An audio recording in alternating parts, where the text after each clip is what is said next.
both of the Chinese squads today. But just as an overview, we do have a prize pool. So it is region versus region. It's more about the Korea versus Chinese regions with 2 teams representing each side. So the winning region will take the bulk of the prize pool. Runner-up just gets a small consolation prize. But of course, each team that wins their match will get an extra little boost. So that's a little bit extra motivation for Trace Esports and EDG to show up today. Now, we should mention, as you did, EDG, of course, playing with a couple stand-in players, some young talents that they've scouted out that they've been developing. But Trace Esports also kind of not able to attend this event, so they do have Zhao stepping into that jet role.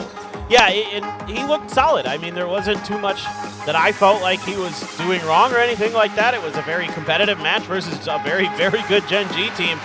So yeah, you gotta be hopeful about Trace, no matter what they bring to the table. Feng Feng in particular was absolutely explosive yesterday. So hopefully we get to see some more of that here today. Well, we'll see if Trace and EDG can bring things together, because if they do win both of their matches today, then we should have that ace match, right? A bit of a tiebreaker, best of one. But first of all, introducing one of our teams that will be playing in the first match. It's the Korean representatives, T1, showing their new roster. They've been showing them off ever since the 8-pack Red Bull Homegrounds qualifiers, and they've been looking pretty good. I think they continue to deliver on the potential that everyone wants to see from this lineup, this star-studded roster, but obviously something's still a little bit shaky. Yeah, I agree. I mean, I think there's things to work on, and they'll be the first ones to tell you that they still feel like they're not comfortable. They still feel like they have a lot of work, a lot of practice to do. So this is a great opportunity for them. They're really grinding in this offseason.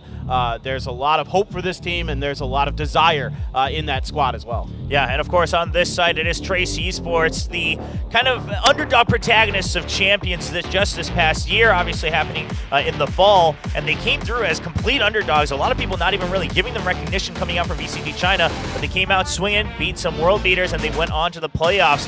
And now we have the map bans coming through, and yes, we are at 9.08. The new map pool is in session, and we will get our first look at Pearl from both of these teams. Yes, I'm super excited about this, and we were both hoping we could get a Pearl in here, and we definitely will. So Pearl Bind Abyss, I love this in terms of just getting to see some maps we normally don't get to see. It was a lot of Ascent yesterday, and a little bit of Split in there, so and an Abyss. So it's nice to see a little bit of variation here.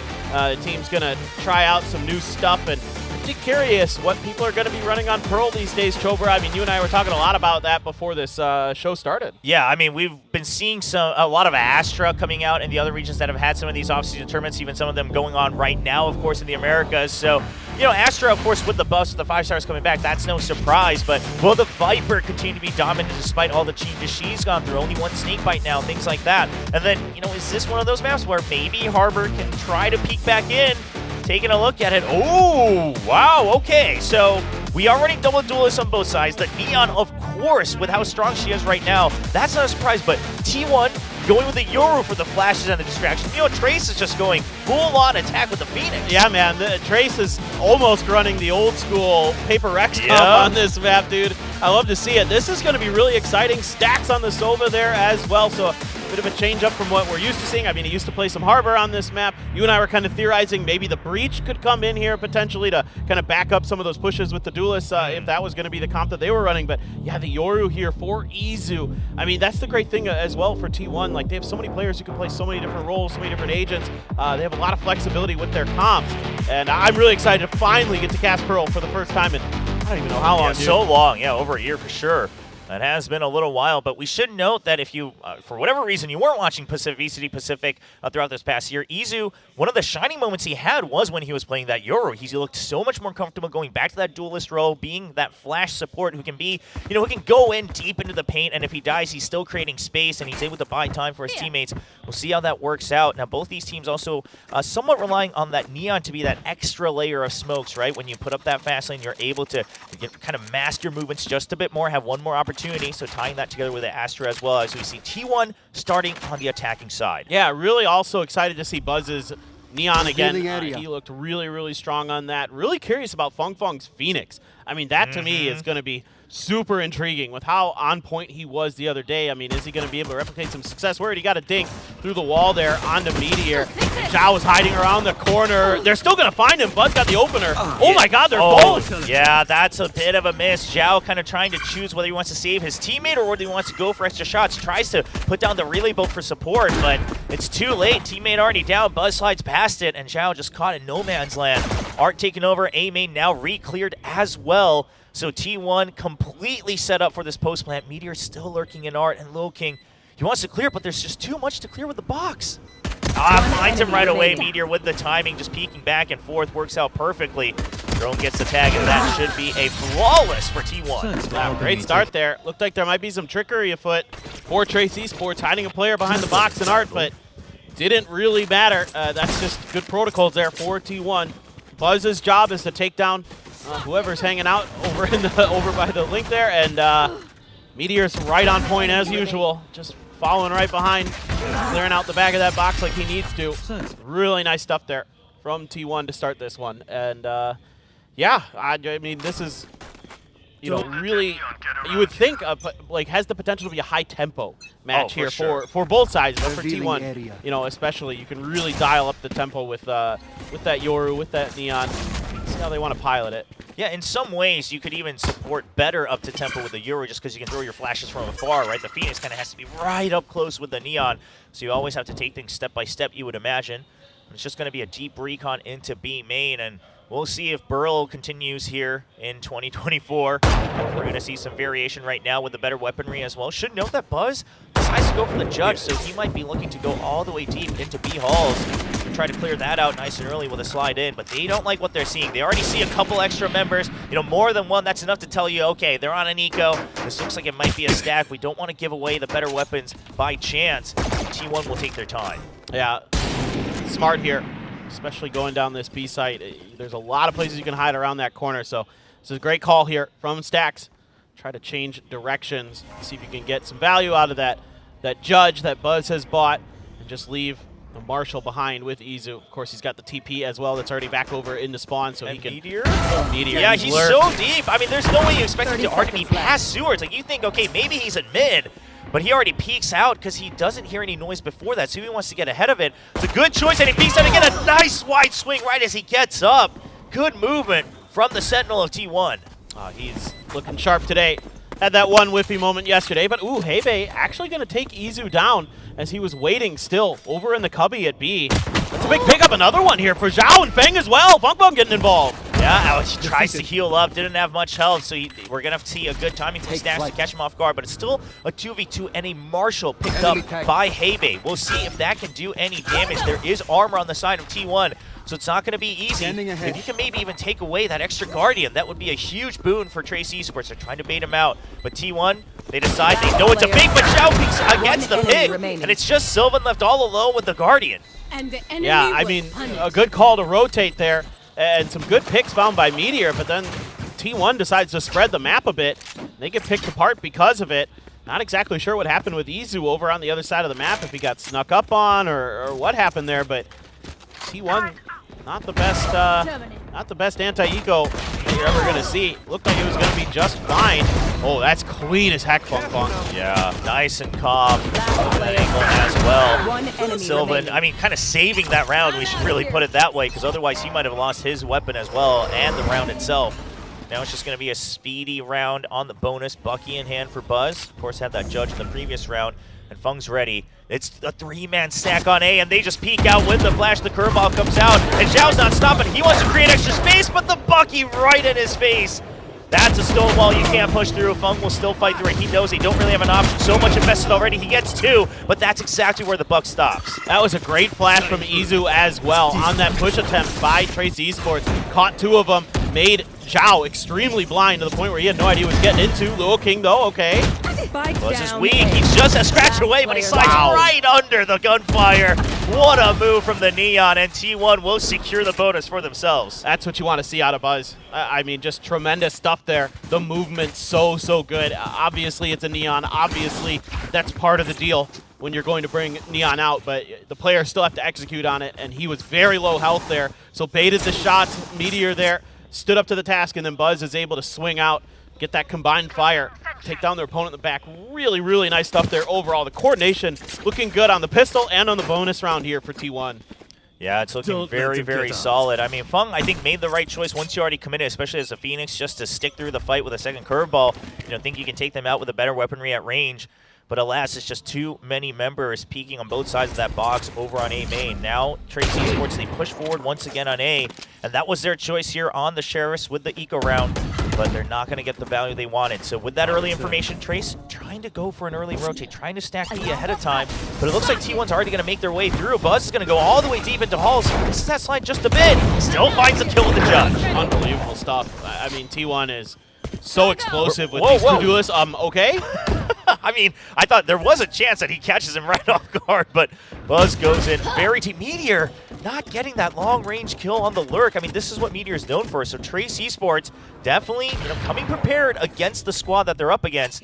Now weapon upgraded. Fung with the Vandal. Zhao does have the ultimate, and there it is. Just pushes them away, creates that angle here for Fung. He's going to be pushing up with the run it back, trying to create extra space. Buys time with the sightline, but there's the ping, and Izu with the headshot right through the wall. Zhao trying to play some mind games in between, but it's not going to work out. Recon out to check close. They're going to be able to check right past that flame wall, and there's not a chance for this defuse to come through. Stax gets the pick at long range, and Stax will get a double at that maximum range with the Vandal. That was a really nice round there for Stax. Really set up that post plant nicely to get those pings, really be that backline support, and then to step in to get those 2 kills. And again, just turning up the tempo. I mean, to Trace's credit, they've been somewhat ready for it. They've had some moments where they're able to respond here. You know, Buzz gets taken down in the long run when he tries to push through, and then this is a great outplay from Zhao on the Meteor.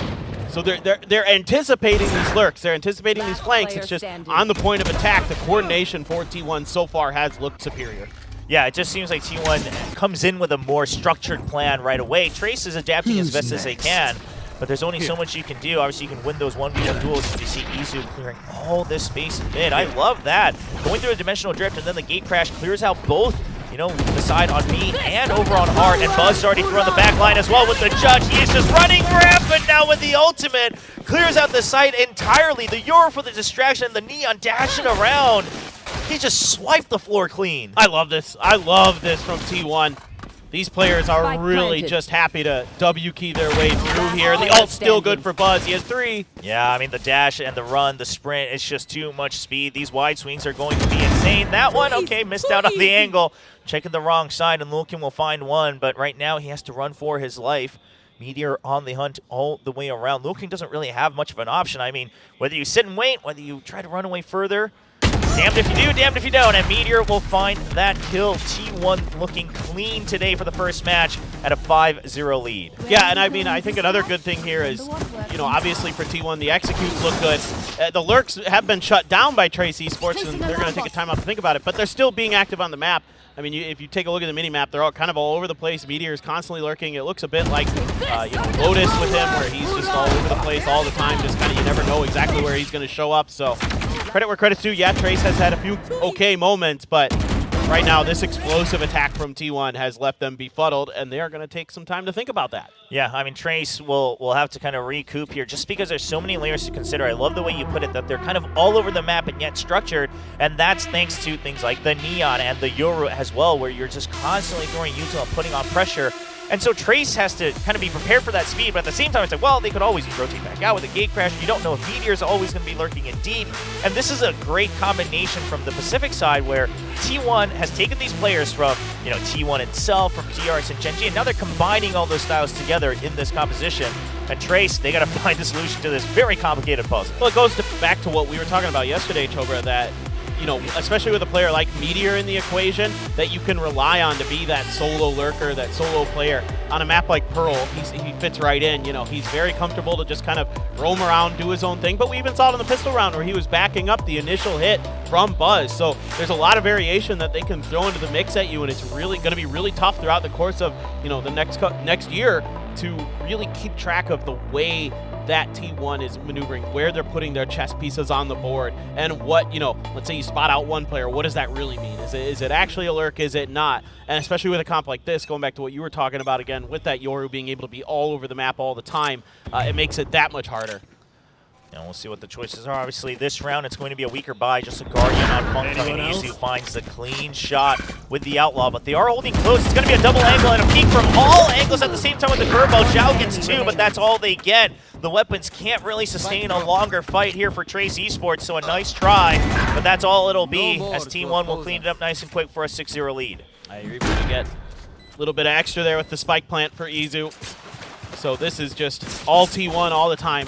But this, you know, again, it is a 2 teams that are running double duelist. So guess what? It's going to be fairly attacker-sided, you would think, throughout this entire affair on this map. Good flash there, but enough players kind of dancing around playing anti-flash. There's just too many targets there for TE. They don't have the weaponry to really shut that many players out of that. You know, they've got Sheriffs and a Guardian, and that's just not enough in that situation. So T1 able to mitigate that attempted trap play. This is another aggressive push from Buzz, but he's got to get out of there. Yeah, the Neon will allow himself to get out of there across C. Gravity well, as Zhao gets a nice pick at long range with the Operator. He's fine at timing. He will dash out. It's just a clone approaching. And now the Cosmic Divide completely shuts down the Operator. Luo King trying to save the site by jumping in, but there's just too many targets. Feng is there to trade off of him, but that gives a timing for the Operator to peek back out. Zhao finds a nice shot. Make sure that he covers his back here in B halls. His teammates trying to come in. Izu still able to get the 1v1s, waiting for the Operator to peek out, and Zhao will try to continue to escape. Make sure he pairs up, make sure they're ready for the double, and Izu will also say, fine, I'm going to reset all the way to the A site. Yeah, just going to use the ult. Make sure you can get the plant down potentially, but he could have taken his time. He's actually TP'd all the way back here. Oh, I don't mind it. You know, he sends that shot as well from Art just to try to buy time, and this time he gets out as well. So he's got the long range, but it is a 2v1 Trace Esports. They first of all have to clear so many corners. You might even have to check B Link as well because it's the Yoru. Don't know where that gate crash went. Yeah, exactly. This is really, really tricky for Trace Esports. You know, if Izu can just find that one headshot. Long range flash, and he peeks off of it. Now you know the turret's there as well, but already down to 30 HP. Has to try to get the spam. He gets it right as the fast lane comes up. Xiao's just not ready for the coverage. Izu, he has an opportunity. He's got the internal timer. In fact, he reads that it's a fake completely. Just lets the timer run down. Goes out for the peek. Knows he's safe. Constantly trying to draw him out, and Xiao thinks I can get through this. It's an ace for Izu, the rookie stepping up. Unbelievable stuff from Izu. You can see that this guy has been so impactful in a couple of off-season events for T1, no matter what role he is playing. He's been playing a lot of info initiators previously, but on this map, goes back to that comfort role of being a duelist, and he provides so much value on this Yoru throughout this entire round. I wasn't so sure about this Cosmic Divide, if I'm being perfectly honest. I thought you could probably push it a little bit more forward on the site to cut off a little bit more space, because I think you gave too many angles there, and it's a good reaction from Trace Esports. You know, a good hold from Zhao initially to force out that ultimate, and then a good response from Feng to come in there and try to cut off the attack, but oh well. Didn't really work out because Izu was just better. Yeah, Izu just able to cut up the map at the site just a bit better around their own Cosmic Divide, and now it's just speed again.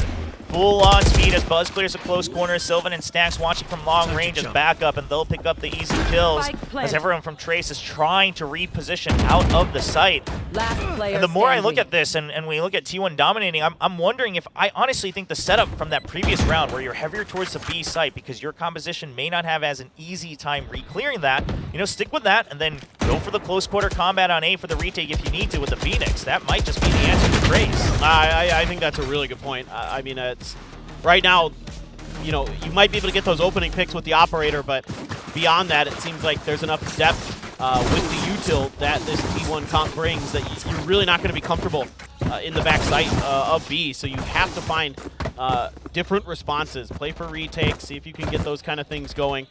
But it's tricky, man. They've got all the ults in the world, but they're still already 8 rounds down. Yeah, not the weaponry really to back it up. But you also think back, you obviously mentioned because we see the Phoenix, this is a little bit Paper X-esque. They're the only team that was really consistently running the Phoenix on this map prior.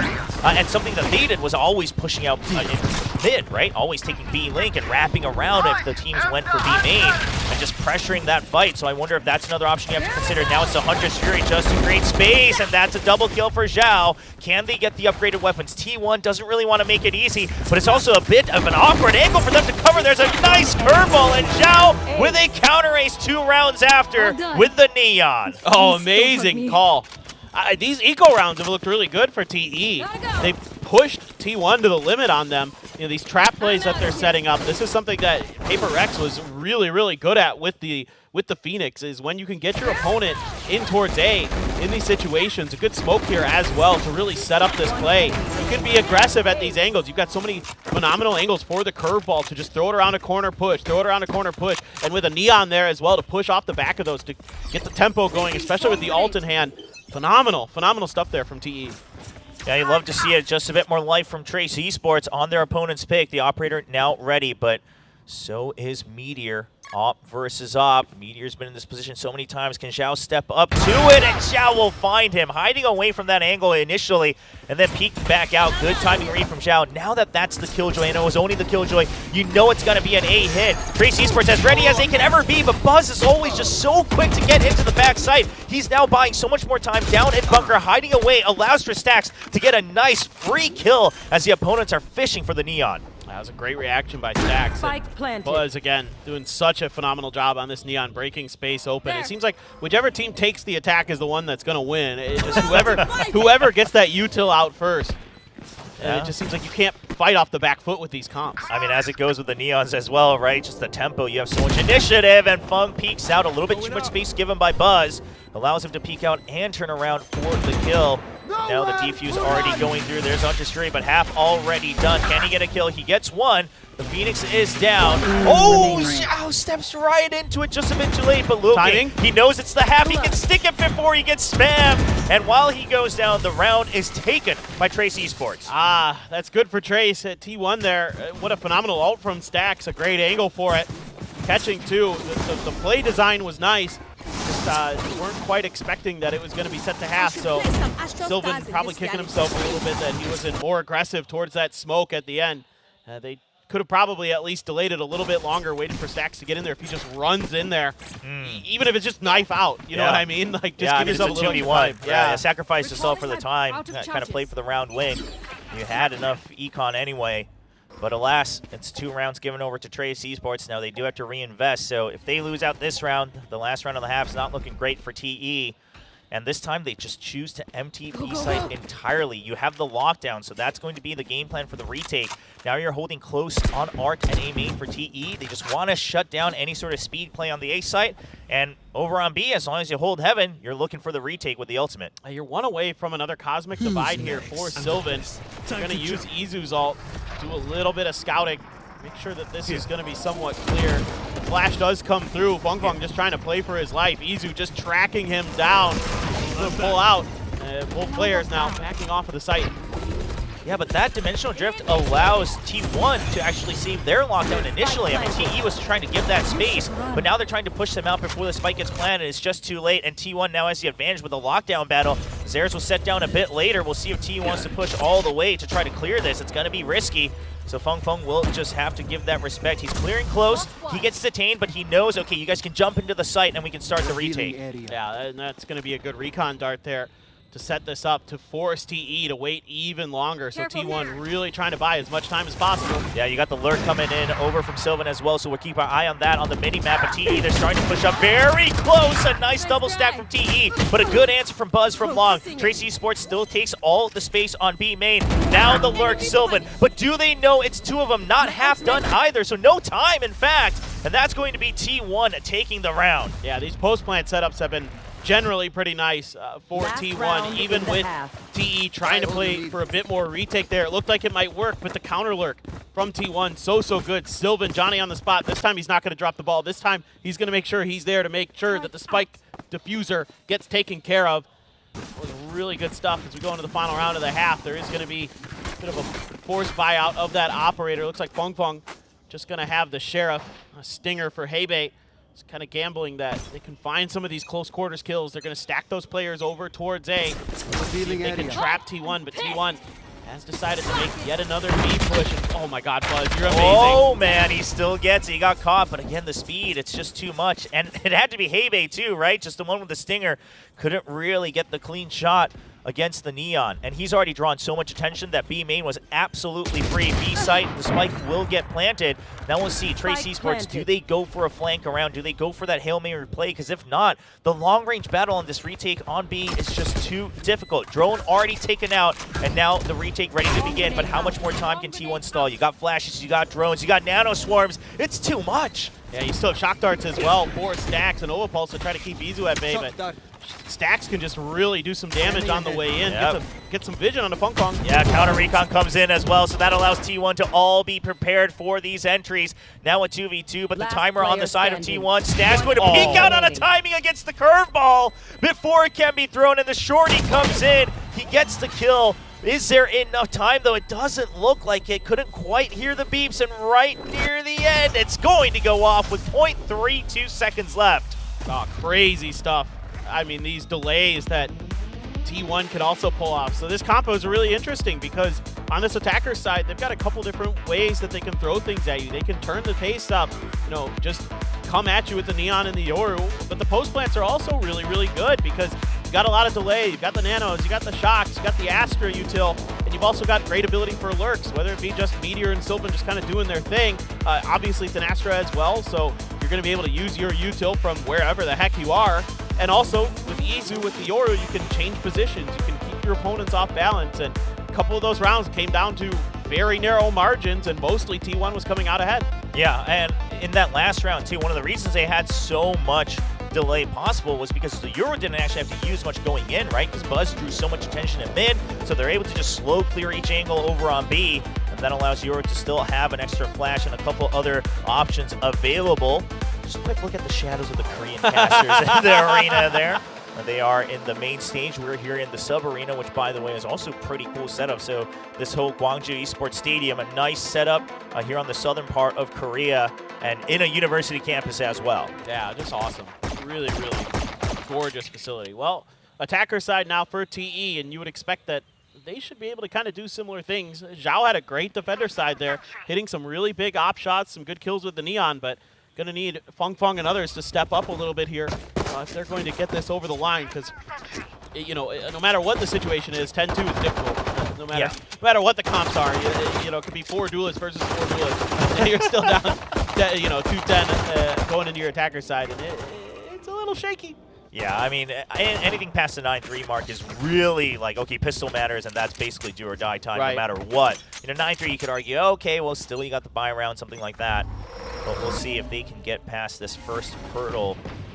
Nice early smoke here from Sylvan just to buy some time on A main. They don't hear the early speed, but they also have Izu planted deep on the defensive side of T1 over by B side. So you're already going for the over-rotates towards the A side. B-Link now being covered by the turret and Buzz.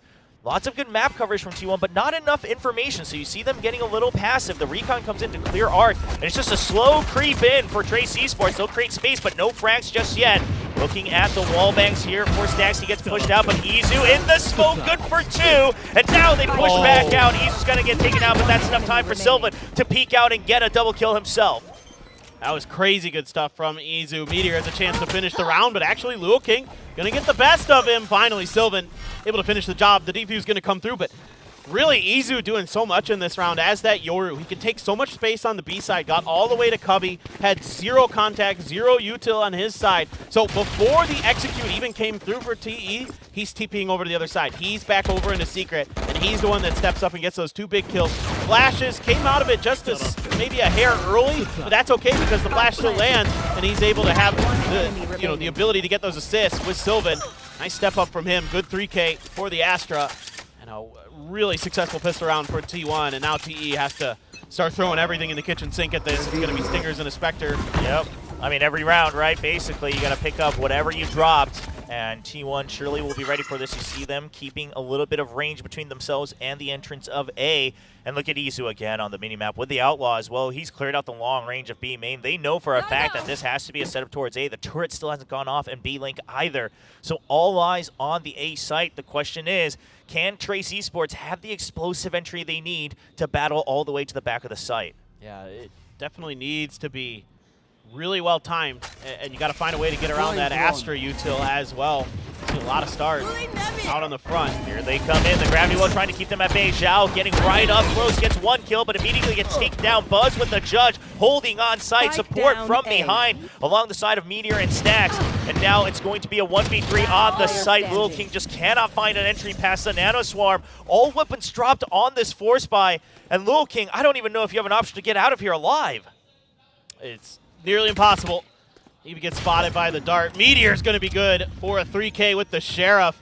I mean, this is such a tough situation for TE because the entire time they're trying to run through the gamut of the Astra util, and then behind that, behind the box on site, you got Buzz with a judge. Yeah. So, okay, you get past the defensive front lines for Zhao, but then there's a judge there. So, okay, cool. Like it's a great setup, a great understanding of the situation by T1 as well. Yeah, and I think just because of the weaponry, Trace not being able to put any pressure on B helps a lot for T1 as well, where they can stack all this util on A, where it's the Nano Swarm, it's the Judge, then it's the Gravity Well, right? Then it's another Smoke, then it's the Drone. Like, there's just so much to go through, similar to the post plants that we saw from T1's attacking side. Trace Esports, last hurrah here as it is map point for T1, but T1 has a read on this. They're holding close on Art. They know that with the weaponry you have, your best bet is to go for these close quarters. The bait in from Stacks, and there's the dash out past the relay bolt. Almost good for 2, but Buzz not able to quite land the shots. Zhao trying to create an opening. He'll make a little bit, but Meteor immediately flanking from behind. And BLK says, you know what, I'm not going to take this fight. I want to group up with my teammate. I want to get the spike planted. Yeah, the whole time I was watching Meteor to see if Zhao would push through the doors towards him and get that alarm bot popped, and if he'd maybe get that kill. But instead, it was a full commit, and Meteor was able to find that timing to slide in towards mid, get those couple big kills, and at least give T1 some kind of hope, but they're going for the push. And there's oh my God. Oh no, he's ready for it, and now it's a 1v2, and Lil King, can you get out of this alive? It's just too much being thrown at you. They're just forcing his hand completely. Here's the reload, so he peeks out, but it's absolute bait as Meteor has his sights trained on that angle. That was super impressive for T1. I mean, it's so crazy. It's just like at Red Bull home ground, where they kind of looked a little shaky at the beginning. Next day, bam, they're world beaters, dude. They just need that little bit of extra confidence, that little bit of extra kind of momentum, and they seem to really capitalize. Yeah, I mean, it just seems like this team, again, I mean, both this team and Gen G, the two Pacific teams and Korean teams we're seeing at this event, obviously new combinations of the roster, so they're going to have some kinks to work through, but it does seem like they are able to iterate on that time and time again. And meanwhile, on the side of Trace Esports... that match kind of went fast, man. I can't believe he fell asleep already. Yeah, it was pretty quick. But yeah, on the side of Trace Esports, you know, a bit unfortunate just because T1 looked so dominant, but I do want to give a shout out to Zhao, right? You're stepping in. Yeah. And yesterday, he had some okay moments, but nothing to really shine on. But today, the op looked pretty good on the defensive side. I agree. I mean, I think he looked pretty solid, as good as you can on a Neon, on a defensive side of a map. So, you know, again, there's things to hang your hat on here for Trace Esports. You know, whether it be Fong Fong yesterday, Zhao today on the Neon, there's good things happening. However, T1's, you know, kind of organization, their prep, and the comp were just so well prepared for today.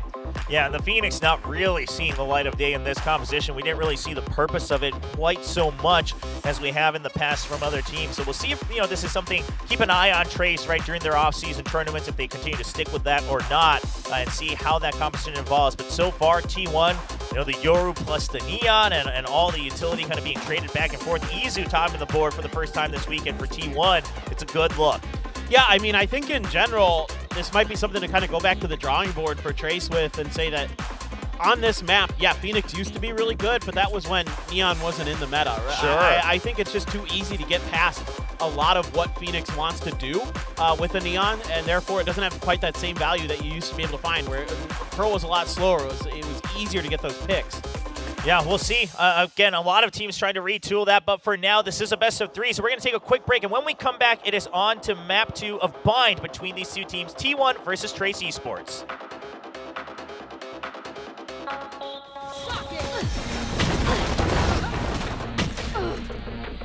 One enemy remaining.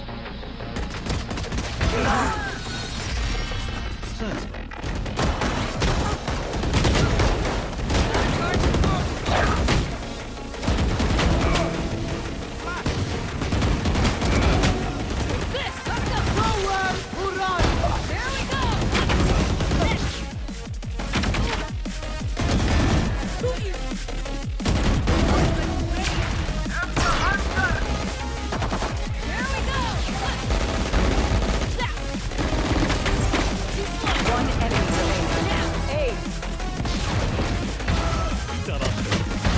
Spike planted.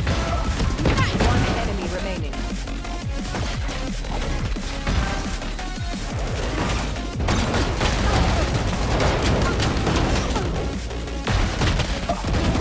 Good.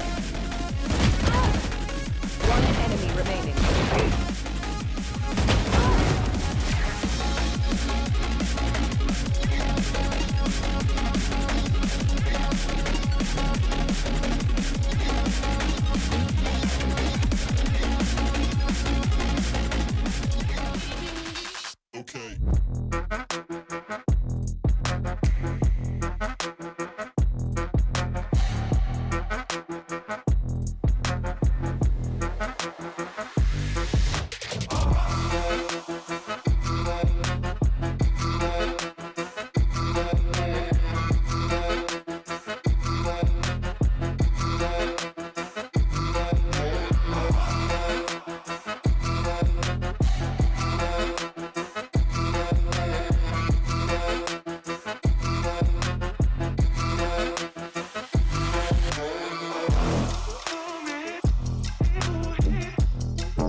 We are proud to announce new additions to the XL series. Both are using fast TN panels and newly upgraded Diac2 technology. Fast TN panel with its faster native response time can reveal enemy outlines quicker during flashbang attacks. For IPS panel, more overdrive is required to enhance response speed, leading to dynamic image blurring due to the panel's inability to handle the load. These new monitors integrate new dynamic accuracy technology, Diac2. The upgraded dual backlight design not only provides FPS players with clearer visuals at dynamic aiming and spray control, but are also more friendly to your eyes. Moreover, built in the monitor panel, Diac2 functions independently and doesn't require any sync with PCs, ensuring no impact on game performance. XL setting to share now has auto game mode feature. Besides download, save, share your settings, it will auto apply different color settings based on your usage scenarios. Outlook of the latest monitors are refreshed. It has incorporated industrial-grade bearings into the height adjustment mechanism, allowing easier and smoother adjustment to the exact desired height. The new monitor series continue to evolve, refining details to ensure players can perform their best consistently in games. This is a brief introduction of the new XL monitor. Feel free to DM us if you have any questions.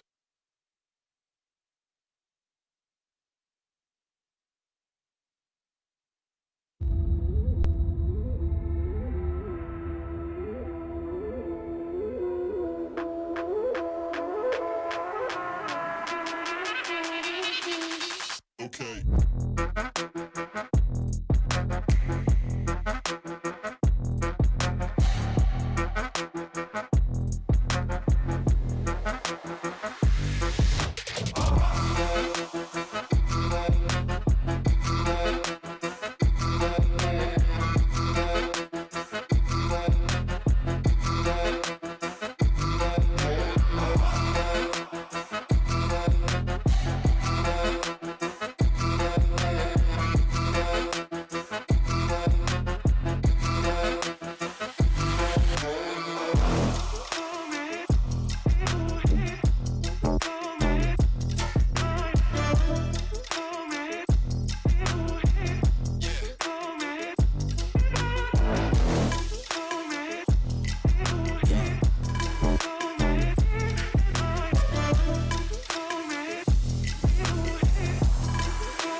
T1 currently leading 1-0 in this best of 3. We are live with 2024 GES Asia, Korea versus China in this Valorant Invitational. And currently Korea looking like they're going to continue with the lead after day 1, as T1 looks dominant here on Pearl. Yeah, absolutely. This was a really stellar showing for this composition. Izu on the Yoru was an absolute menace. Saw he had an ace in there. He was all over the map doing everything he wanted. Buzz was great on the Neon. Stacks' support with the Sova was good. Sylvan had some really good moments. Meteor was there lurking around the map. I mean, there was very little that T1 did super wrong at all. I mean, Trace was just on the back foot the whole time, and I had a quick chance to chat with Stacks backstage, and I said, wow, man, that was really, really good. And he just smiles and he goes, PRX 2.0. I mean, the speed was definitely there, right? I mean, these players know PRX better than anybody, quite frankly, here on this T1 roster.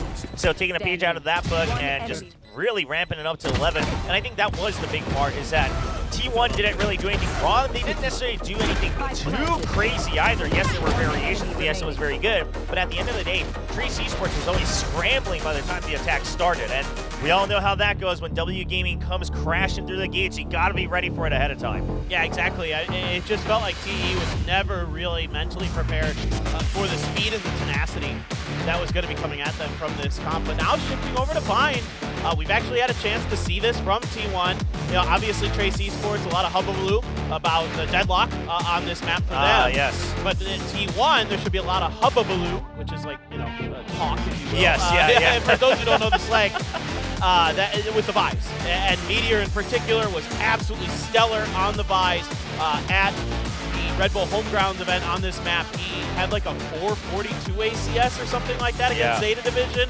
Absolutely bonkers stuff. So it's a really impressive agent, and they pilot it so well here. Yeah, in some ways, obviously, having your own self flash through walls and things like that allows Meteor to play a bit more aggressive, as he often does in those kind of single positions. We'll see if that comes up again here in the bind. Now, that does mean that Trace, got a bit of a sneak peek on the potential composition that comes out here.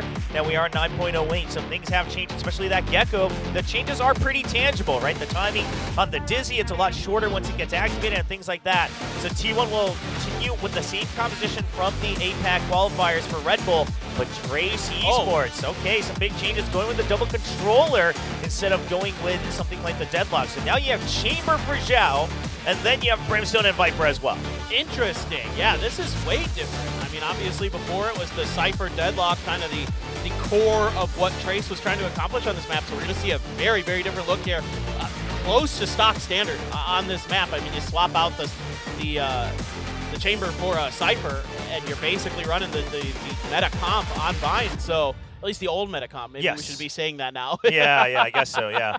Who knows really how long the Deadlock's going to stick around here in Vine. But yeah, we'll see what the value of the chamber is, especially because you do have both Gecko and KO on the other side, so they do have quite a few opportunities to continue to push the chamber back and really force that tempo away from him. But if Zhao can position himself well, if he can really get aggressive, which is what you want to see from a chamber, okay, well, that could be a good shutdown against this composition before they can set up with their entire entry. So T1 starting on the attack here with their Vice composition. And I think this could be a pretty tough defender side again for GES Esports. You have a ton of mollies on the side of T1. You have so much ability to clear stuff like U-Haul, like hookah, back sights, like things like that. It's going to be really, really difficult. And remember that Meteor's agent, Vies, she also has the Razor Vine, which is going to essentially act as a molly. So there's a lot of ability to clear those angles, to clear that space. It's just, you know, what is TE's response going to be? Are they going to be able to use these controllers effectively? Yeah, and King, he's already suppressed, doesn't really have a way out, and BNK tries to get a double, but maybe a bit too greedy, gets taken down, and now we're going to have to see Zhao. He actually steps right back out after the flash, gets two, almost good for three, but Buzz ducks right under it with the frenzy and tries to keep the site alive for the attackers.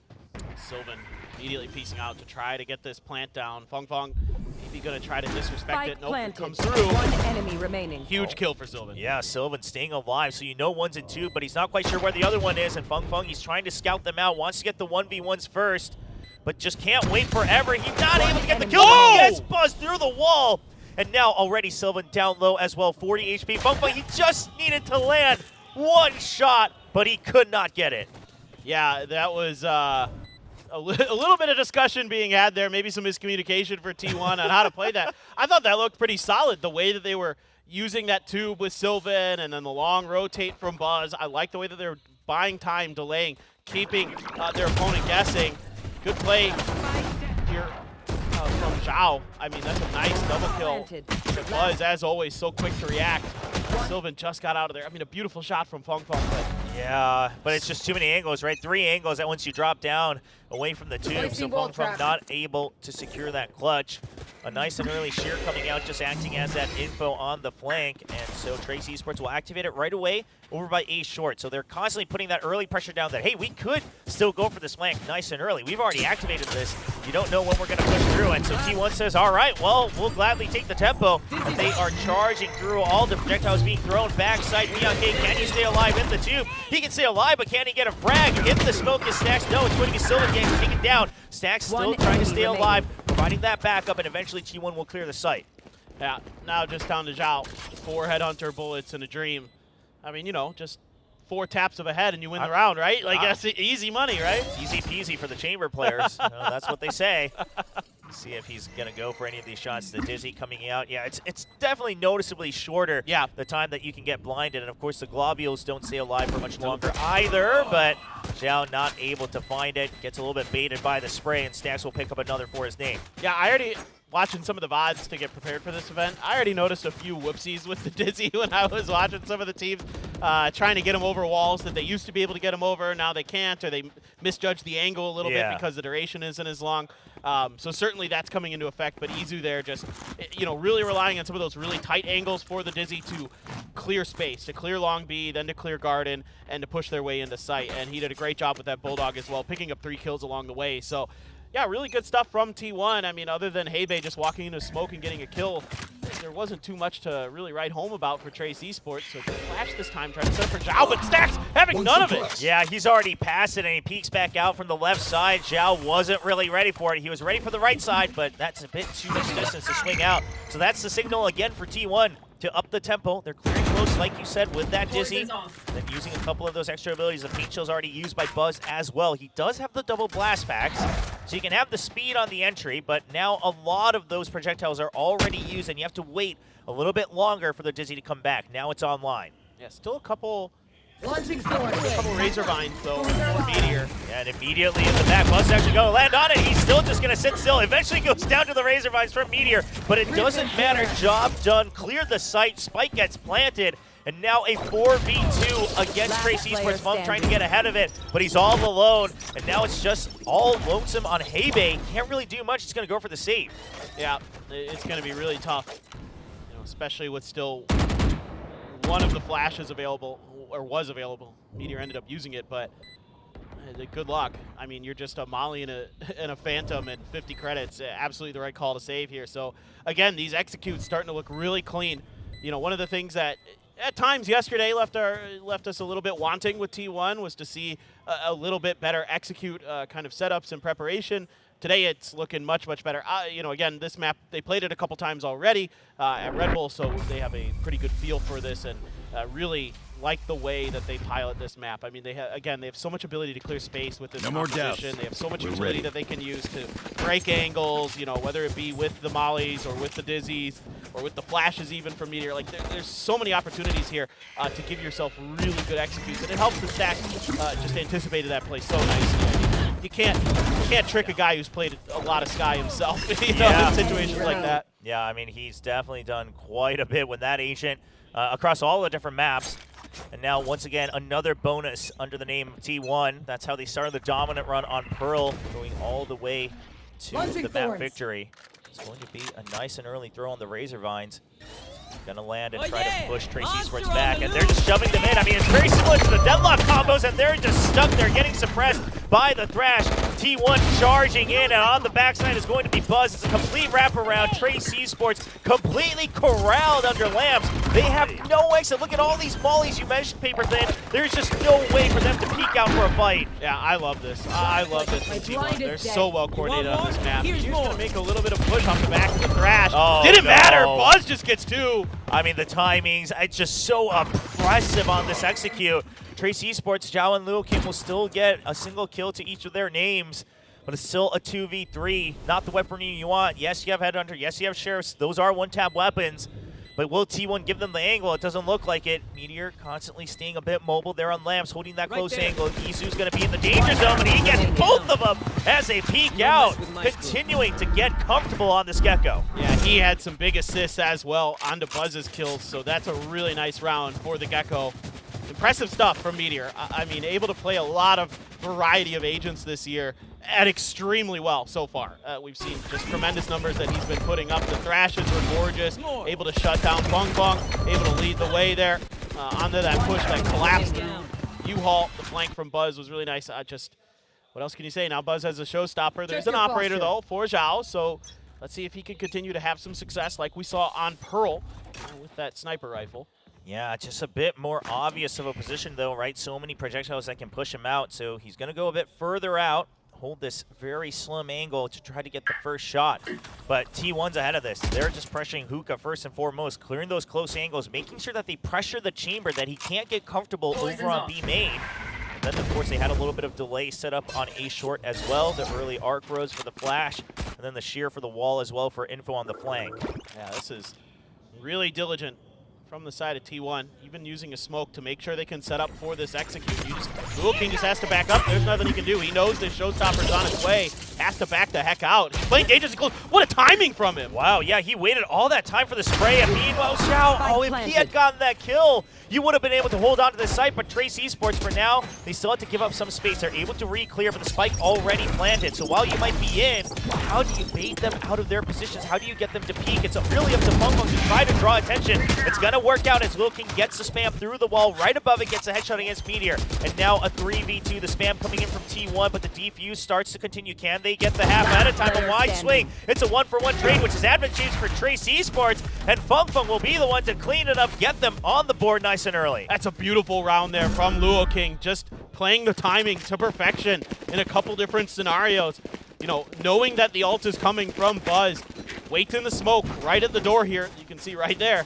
And then just as Buzz is kind of looking the wrong way, steps out, gets the instant headshot, knocks the ult out, steps in, finds 2 more big kills, gets the player in Hookah as well. Huge stuff. Just walking through those mollies, disrespecting so much of what T1 wanted to do, and maybe that's the answer here for Trace Esports. You know, we've seen beautiful util combos from them. Just get ahead of them. Just neglect them. Who cares? I mean, sometimes that's what you have to do, right? Whether it's double controllers, whether it's mollies, sometimes you want to catch them off guard. So that's something that T1 will have to consider. Nice early 0 point is going to push Trace Esports a bit further back. Draws out that early smoke from the Brimstone. So T1 going for some trades on the util, but they are the ones with 0 information right now, all stacked up on A short. And Pungpung's ready for it. He's not completely flashed yet, but there's the full blind, and he just cannot find a single shot. Silva pushes through. Bianca holding strong, and there's the pinch. Bianca, he needed to get just a bit more, but eventually it comes down to a 2v2 on the retake for Trace Esports. Yeah, a lot of util dump there for T1. Just to get through. This time around, the crossfire is quite good for TE, but the answer from the T1 players enough to get them to the plant position. Another Razor Vine put down. Lil King going to try to push through yet another smoke here. Oh, and Meteor's just trying to buy time. You have the orbital command as well, and look at him shuffling away, so he's not spotted. The spray actually gets the second kill as well. Oh, that's a bit of a line of Meteor laughing as he had no expectation on that. I was just like, my mouth was just open. I was like, what? Like, how'd he get the second one? Yeah. I think even he's like, I don't know. That's unfortunate, but just a good setup either way, right? You already get the Viper, that's time bought. The Brimstone had all the util at the ready. And sure, Bianca, you know, if he had gotten maybe 1 more kill, maybe gets the wingman. Yeah, I mean, we don't even know. We don't even know how he got the second kill. So good. I love that.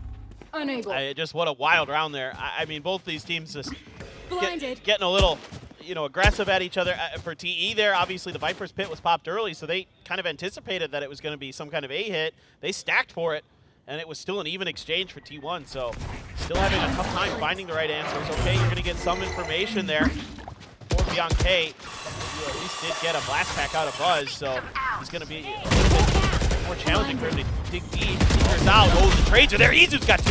Yeah, Izu was still prepared for that, but Heimei, nice and calm. Already took down the wingman as well. The Dizzy also gets shut down, so he's staying alive, and now he's running away. The orbital strike against the Thrash. Can he get the kill? He does finish off Izu. A 4K for Heimei. Meteor comes through, but it's still a 1v2. Spike not in hand. He needs to clear the site first. He can't walk back and show his back just yet. Arcro's trying to get information. Nothing from backside. No tags yet either. Meteor, 0 information. Going in blind onto the site. The judge waiting close by in the tube. Do you suspect this weapon? Do you suspect this choice? He's going to have to clear it, but it's going to be an advantage range. He actually swings right past it. Just a bit of a scratch. Now knows where Zhao is as well. Spotted. 25 seconds still. He could go for a bait, but he's going to stick the plan. Zhao already in the site. Meteor, 1 swing is all he gets, and he does try to dodge the first one, but Zhao Nice with the crouch, gets the kill, and will get the clutch for Trace. Yeah, I mean, again, it comes down to timings on the swings when you're going to find your moment to strike. And for Hebe, he finds a great one. Just waits for a lot of that util to be expended, clears that quick dizzy to try to re-clear, has his ult available, gets a 4K for himself off the back of it. Yeah, there was a detain. Yeah, there was an opportunity for Meteor. But again, these individual plays from the likes of Hebe and Luo King have gotten these 2 rounds for Trace Esports. Yeah, I love the choice here from Hebe, by the way, after the heroics. As he's running away, he accepts, I'm going to get detained no matter what. But hey, if I'm stuck, you're stuck as well, commanding that crash. Sends out that ultimate. It's a nice trade, and that's what makes sure the numbers are advantageous for Trace. Gets them 1 more on the board. Much closer already here on the second map. Their choice for Trace here on Bind. And T1 continuing to just hammer down on the B side. Yeah, they're really trying to use that util advantage. Try to clear some space, but Trace Esports this time getting a little bit of pressure. Here goes Bump right over that, gets 2! Unbelievable blast back! Oh my god, this showstopper! Man, from up top, right on the head of Buzz, and it's a double kill. And Funk still here, he's still alive, he's still getting value, almost gets a 3rd, but sets up for Bianca with the spray down through the wall. Here comes the pop flash. Bianca's ready for it. He antes it and he swings around. Stack's not able to find his target under his legs. I love that around. Everybody's trying to get over each other. Trace Esports gets the better of it. Well, you know, I'm kind of starting to think maybe a timeout might be in order here if another round goes away at Trace Esports. You know, T1 started out, you know, 4-0. Dropped around okay, came right back, but now you're in a spot where you've got some big ults. You know, Meteor has his, Sylvan has the orbital strike. You know, the steel garden, really annoying, of course, because it removes your gun. It's called jamming, in case anybody's curious what the official terminology of jams the gun. Yeah, it jams the gun. It doesn't tie it up. It doesn't do any of that. It doesn't suppress the gun. It jams it. Jams it. We already have suppressions. You can't use that word. Yeah, exactly. Yeah. Got to dig deep in the old dictionary. Thesaurus.com really doing work today in Valorant. Well, here it comes, the Steel Guard in the Peach Show. Sets to try to play ahead of time, but Funk he will be stuck behind the site. Nowhere really to go, just a pistol in hand. He still gets him with the classic. A weapon is still a weapon. And the Vandal's now back out. He's good for 2. Now swinging around the tube. He's already under 2. This swing gets 3, almost 4. Stacks scratched down all the way to 45 HP. 3v2 advantage for Trace Esports on the retake. They should all get spotted, only 2 tagged, so they're not quite sure. 4v2 in fact, so T1 still looking behind them as well. Lil King already takes down Stacks, and Buzz. Some heroics absolutely necessary here. The spike is planted for him. There's a one-way against Trace Esports, actually. We're going to guess him just a little bit, but Lil King will still get the trade. Yeah, this is, again, the disrespect that they're going to show to some of the util from T1. This time the ult disrespected. Just, again, you disrespect it, and then you go for the timing, and T1 just hasn't been ready for it. I just want to point out, Lil King also pointing out to his teammates, like, this one-way ain't it. Like, we see our legs here defusing. Like, yo, this isn't what you want. Yeah. This is not what you thought it was. Oh, man. Calling him out a little bit, but Fung here with the heroics. A nice kill with the classic, and then just hiding long enough to get his Vandal out, and he shines with it. That's all the time they needed, just even down the numbers. Massive advantage for Trace. Fung the only one they lost, and there's the timeout you mentioned. You know, one more Hail Mary, try to let the players figure it out, but now you want to make sure you keep the advantage at the half, and it's looking dicey with the 5-4 scoreline. Yeah, just some tremendous hero plays from the side of Trace Esports, helping to keep them in this, you know, really understanding now very quickly. And again, like you mentioned earlier, it's because they probably had some time to watch, you know, what T1 is wanting to do on this map with this composition and how they were able to be so effective with it at Red Bull Homeground. Here now, they're finding those answers very quickly. It didn't look like they necessarily had them in the bank, but, you know, this is a smart team. They've been, you know, through a lot of big-time tournaments, including champions this year, so they have a lot of talent on this roster. Don't count them out. Oh, definitely not. I mean, we saw what happened when teams counted them out at champions, so you don't want to be doing that. You don't want to undermine them at all. But we'll see if Trace Esports can make something happen on their map choice. I would love to see this go all 3 games, quite honestly. You know, just get a little bit more from both teams and keep things a little bit more competitive for this event as well. And Trace Esports, they're definitely primed for it. The operator's still in the hand of Zhao. That's a huge boon. No ultimates online yet, but getting close to a couple here with the Viper's Pit and the Showstopper. Yeah, and On a weaker buy for T1. Buzz again leading into that judge. Really lingering it on some of these rounds. It makes a lot of sense on this map, of course, because U-Haul and Hookah. It's a very powerful gun for that. Trying to spray down to clear the wingman. Oh, they just got it. They just eventually, got it. right at the end. If they had let that plant, that would have been a little bit dicier. But the TP already coming through as well. So Shower's fully under the control of GES Esports. Spike still gets planted. And now Sylvan, he used that orbital strike to buy a little bit more time. And he's trying to just make sure that distracts him long enough that he can go for the flank. Bianchi's watching. Bianchi has to win this fight. If Sylvan is able to get this kill, it's so much time bought here for T1. And Bianchi, he just decides we're going to give up on it. If he's still not coming, we're going to push through onto the site. You have to start to get the util out so you can get the defuse. Bianchi waiting for him. Fung Fung, meanwhile, already puts pressure on it, and Bianchi wins the shower fight as well. Surely, GES Esports, you have all the tools you need to go for the retake. A nice split peek there from Hebe. Dizzy taken down. The rest of the team still able to stick the defuse. Half already done. Blast back in from Fung. Nice kill as well, just trying to buy time more than anything. And, oh, he actually took down the diffuser. It's not enough time on the second half. Buzz throwing his body as a solution. Unbelievable. Buzz is laughing. Oh my gosh. I mean, I knew what he was trying to do, but I did not think that it was going to work. Unbelievable. I mean, just a tremendous heads-up play from Buzz. You know what's so funny is I'm watching this whole situation unfold, and I'm thinking to myself, man, T1 has a ton of mollies left in the 5v5. I'm like, they could just get deep and just throw mollies at this thing. TE's got to get going. Well, they stuck close because of the weaponry and things like that, I think, and they still ended up making it work, just not in the way I was expecting. Oh, man, that's a heartbreaker for Trace, quite frankly, right? Yeah. I mean, they did everything right, like you said. Yeah, They're they flanking around against the mollies. I mean, they had Fung going in there to make sure they're not peeking out of the smoke too early. They were ready for Buzz as well, but he jumps up from the box. And now, Bianchi, a nice spray down for the first kill, slows things down on B. So, GES Esports, they've identified that B is the sweet spot right now for T1. Sure, that last round was an A hit, but they're not getting thrown off by it. Zhao just being the lone member, trademark on short. Operator on showers, and surely he waits the entire round for Meteor, and here he comes, gets the kill. He's been good with that operator all weekend. Yeah, absolutely phenomenal. And this is something that has kind of made it difficult for T1. They've been pretty predictable because they rely a lot on these executes with this composition. They don't have a great answer for the chamber necessarily unless you're using like stacks with somebody else. Okay, Sylvan wins that battle, nicely done, but you know, without that extra layer of flash to really make that chamber uncomfortable, Meteor's not able to do that lurking that he'd like to do. Yeah, Hebe's ahead of things, so he doesn't go back out. He actually pushes past for the paint shell, so tries to buy a little bit more time, but Stacks and Sylvan will get a frag each. So now equalize for 2v2. Slightly lower health on the side of T1, but it's not going to matter given the weaponry. Both sides could go down at any moment. Operator in hand for Zhao. That smoke is really just a thorn in his side, waiting for it to clear, waiting for that angle. Wants to peek out of it. Now that's time bought for Lul King. He's wrapping around, and surely they go for a peek at the same time, but Sylvan, if he wins this, that could be a deal breaker against GES Esports. Lul King goes for the swing, gets him through the wall, and there's the headhunter. Make sure that they know the location. Lul King now has to push forward. Does he stick the half? There's the spam. He's actually just going to stick it all the way. No way. Pros don't fake it. It's too late of a decision as Stax is able to find the angle. Yeah, just another classic Stacks clutch. Last round. Did a great job there. Sylvan, though, really kicking the doors in for the side of T1. Needed to have a huge outplay in a couple situations there and came up with 2 big kills. One on a Fung Fung in particular.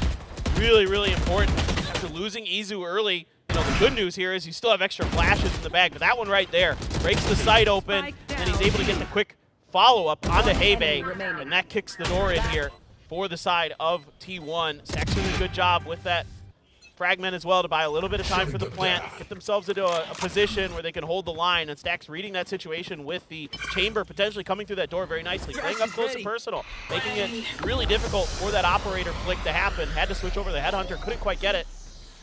Now we look at another Viper's Pit. This time it's in short A, so what is T1's response going to be? I mean, right now they're at least lined up to try to contest this. I mean, they got the Thrash as well, right? And the Showstopper maybe above, but Julia counts the trademark. Don't think the Thrash is going to see it. He does see it, in fact. Gets slowed down by their own. Oh my goodness, yeah, Vines there. Buzz taking a lot of damage to the decay as well. Almost got taken out by his teammate once more. But they're all just walking through it, and Buzz not able to win the fight. Sylvan will take down Lil King, so there's the pit going down. Sight opened up, Thrash getting picked up as well. So one more shot at a delay here by Izu.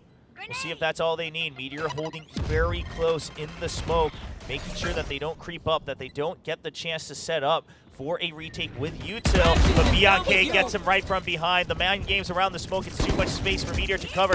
Now backside taken over by Trace. Heibei gets another as well. They're trying to push through. Showstopper clears, and Fung Fung still alive. The entire site in control by Trace Esports, and you just can't find the shot for Izu. Trace will equalize at a 5-7 score line. Yeah, I think there's some interesting ideas with the combination, with the Util combinations that T1 is trying to bring to the table with the buys.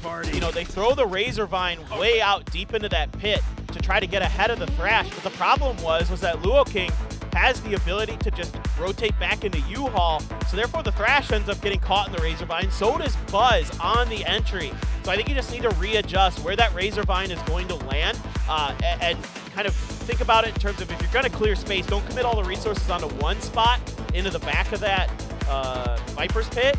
You need to spread it out. You maybe throw the Razor Vine towards U-Haul, the Thrash goes straight, Buzz goes right, and then you kind of clear the whole thing anyway. And listen, this is why, I just need to take this chance because I've been praising them all year. This is why Priestess Gaming's bind was so impressive, because they had different variations of those deep lineups that really pinch people into a death trap. You know, you back out, you're stuck over on the grab net. If you push out, you're running into 3 people, things like that. And we saw a glimpse of it from T1 earlier, but not this time around. That last one, a bit maybe misplaced, and we'll be sure to see some adjustments in the future.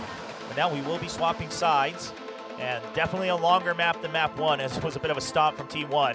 So we'll see what Trace Esports is able to do on the attacking side.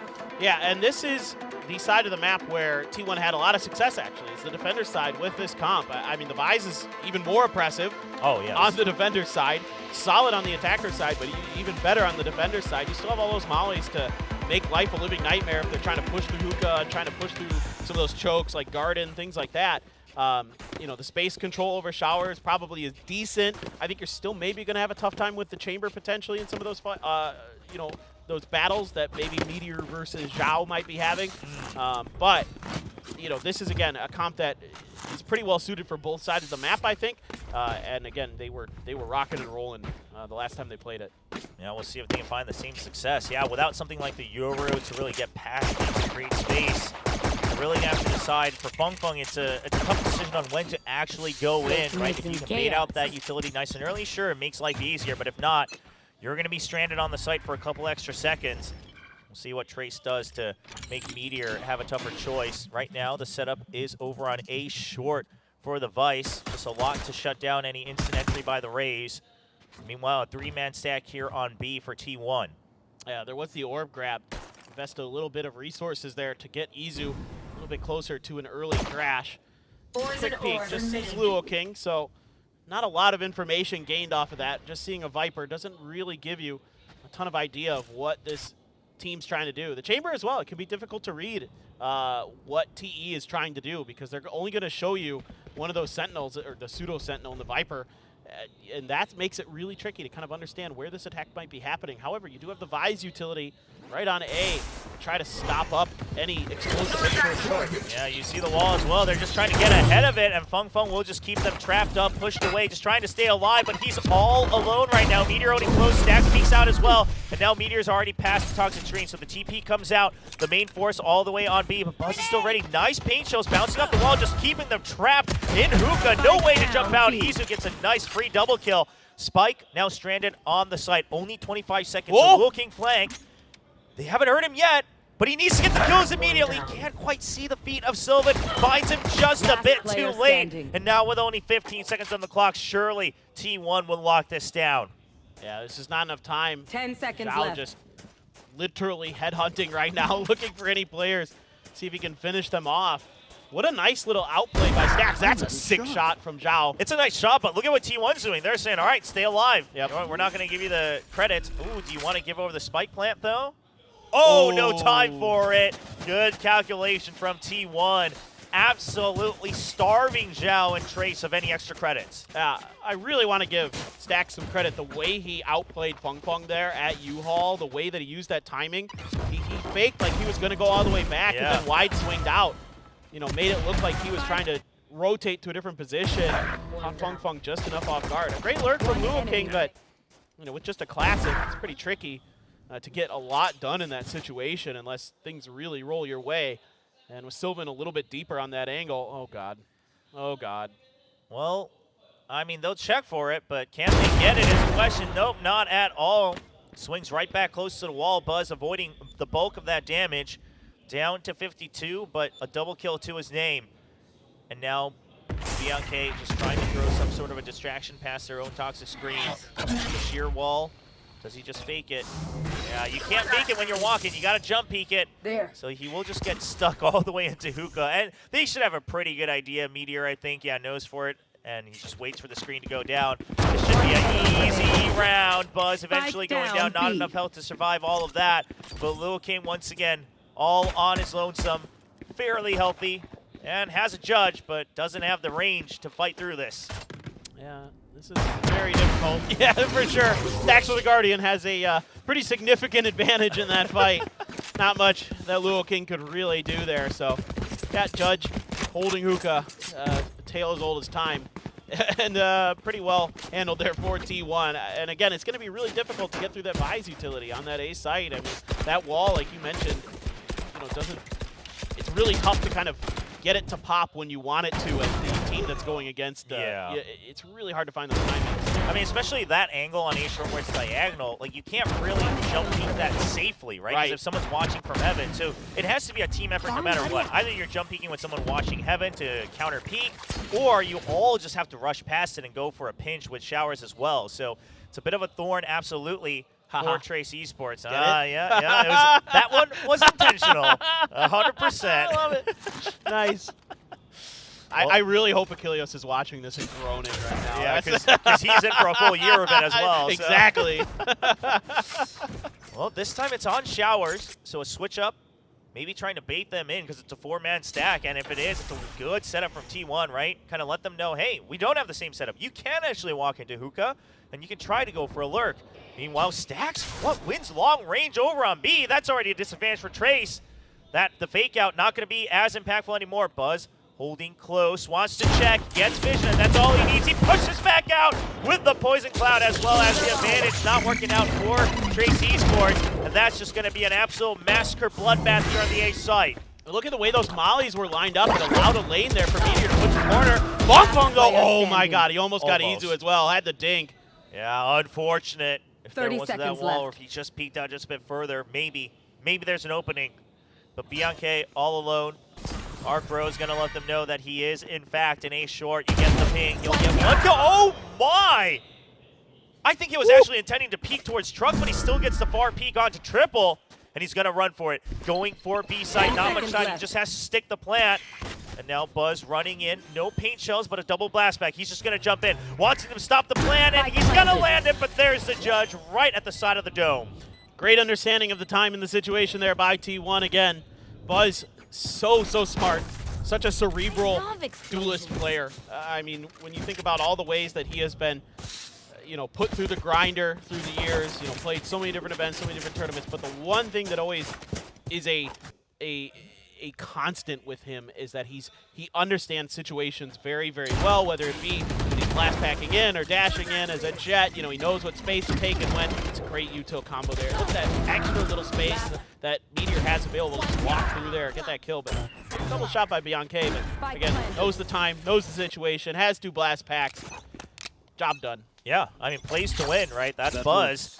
And so far, what we're seeing from this composition from T1, and we got a glimpse of it at the Red Bull qualifiers as well, is the fact that the setups are really good. Oh, wow. Adjust for the crouch. Nice shot from Fung Fung. He's had enough of the praising of Buzz. Shuts him down. That's the call to edge. Oh, wow. Okay, just walking in with the Sheriffs. Now you're not going to clear Sylvan. You didn't quite expect another member in showers, but still decent space here for Trace Esports. But no weapon upgrades just yet, and they still have to plant the spike as well. They're trying to bait out Sylvan. They want to make sure they get the numbers advantage before they go for the spike plant. But this has given so much time for T1 to come and back him up. Now you already given Heaven over. Havey gets the kill. Trying to peek out. You see Meteor. He's so low as well.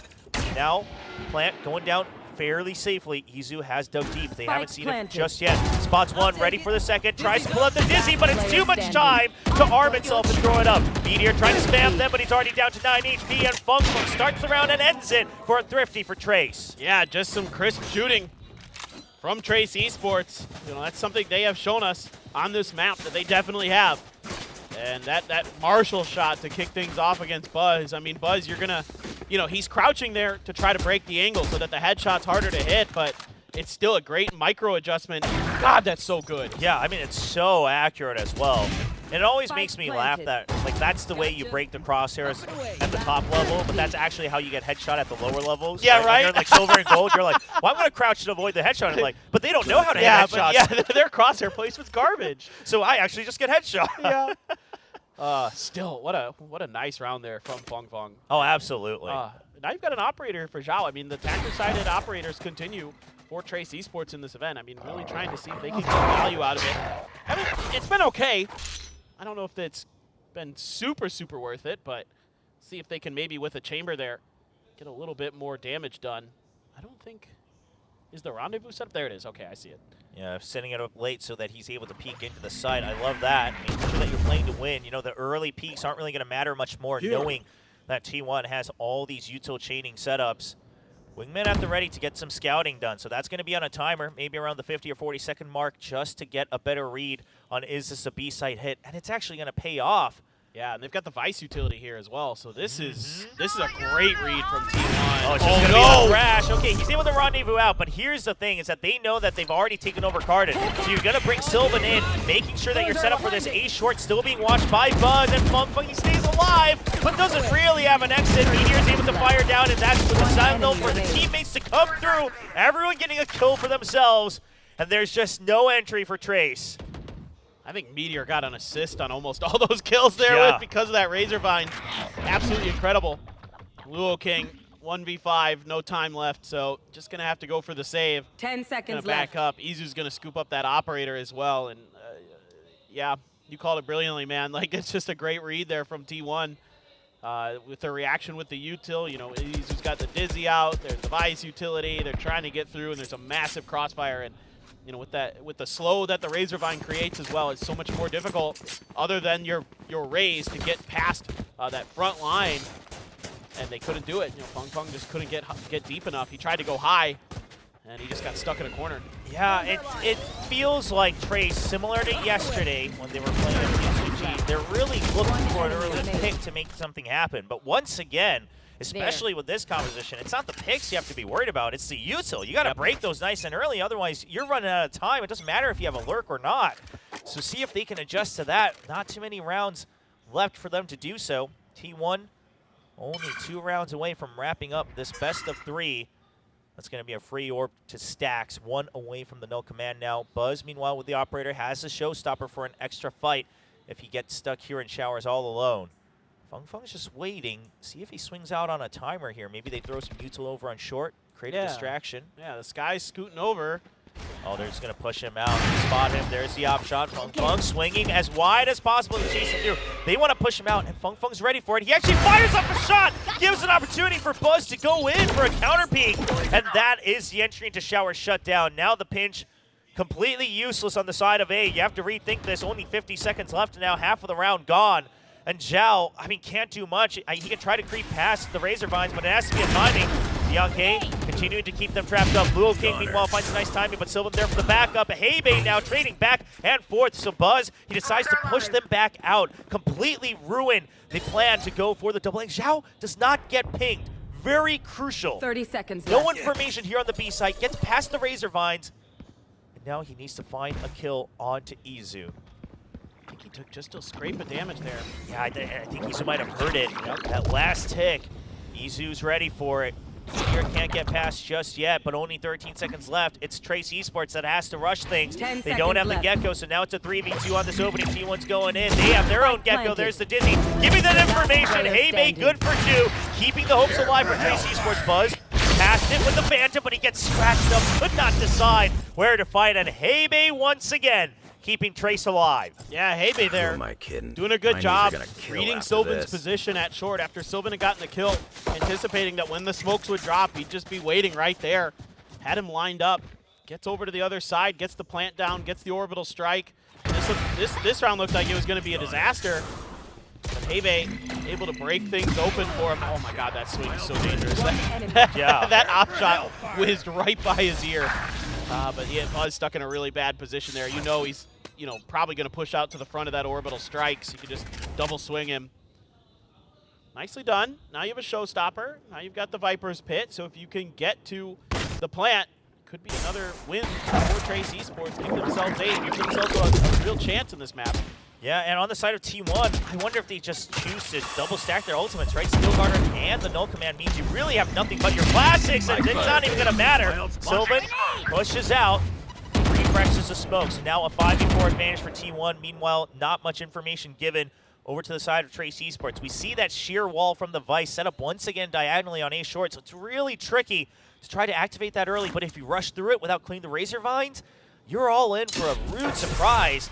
Maybe even trying to go for the spam to clear that, see if they recall where that was. Zhao stuck between the Razor Vines, finds an opening, but he can't get his weapon out in time. Meteor with the perfect trap once again. They haven't used it for most of this round after the first couple, so Trace Esports loses track of it. Fung spotted. Meteor now stuck between triple, but Buzz is there and Showers too protective. They're actually going to get bunched up. Meteor not able to, he's able to survive. Buzz goes down though to the fight from Luo King, so a nice pitch from Trace Esports, systematically done. And now they'll try to go for the plan. Draws out the orbital strike, but still enough time to reset the spike. Yeah, and Luo King, well, he's just going to kill people. He has the Viper's Pit as well. Fung waiting with open arms, takes down Sylvan. Just Izu with 17 HP remaining to try to get this round over, but I think he's just going to save. He's got little bro. Yeah. It's 1.5. 1.5 oh, fair enough. That's a good point. 1.5 members here for T1. But I don't think Lil Bro has enough health to... But he can keep him company. It's That's moral true. support. Yeah, they can hang out together. Yeah, I like that, yeah.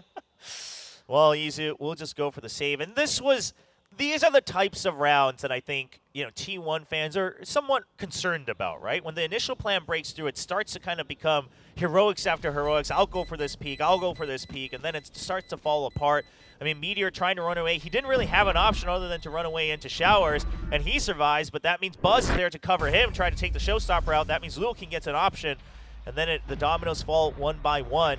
Trace Esports, meanwhile, a great setup. I love that Luo King's ready for the pinch off of that showstopper. It's good timing from the Viper. Yeah, I'm really curious, if Buzz just held that angle and just missed or what happened there with that operator, or if because of that showstopper he pulled off and didn't have the scope in. I wonder if we'll get a view of it for Zhao. Oh, dude, I mean, just screwed. Yeah, unless you're predicting it, there's not much you can do. Oh, he's trying to run away from it, right? So you don't give the double kill. So either way, it works out perfectly the way Trace intended. Well, I think that's an easy one to fix. Like, as coaches, you can go back to the drawing board on that round and say, okay, they have showstopper, either keep Meteor back further towards, heaven or something like that. Leave Buzz on an island.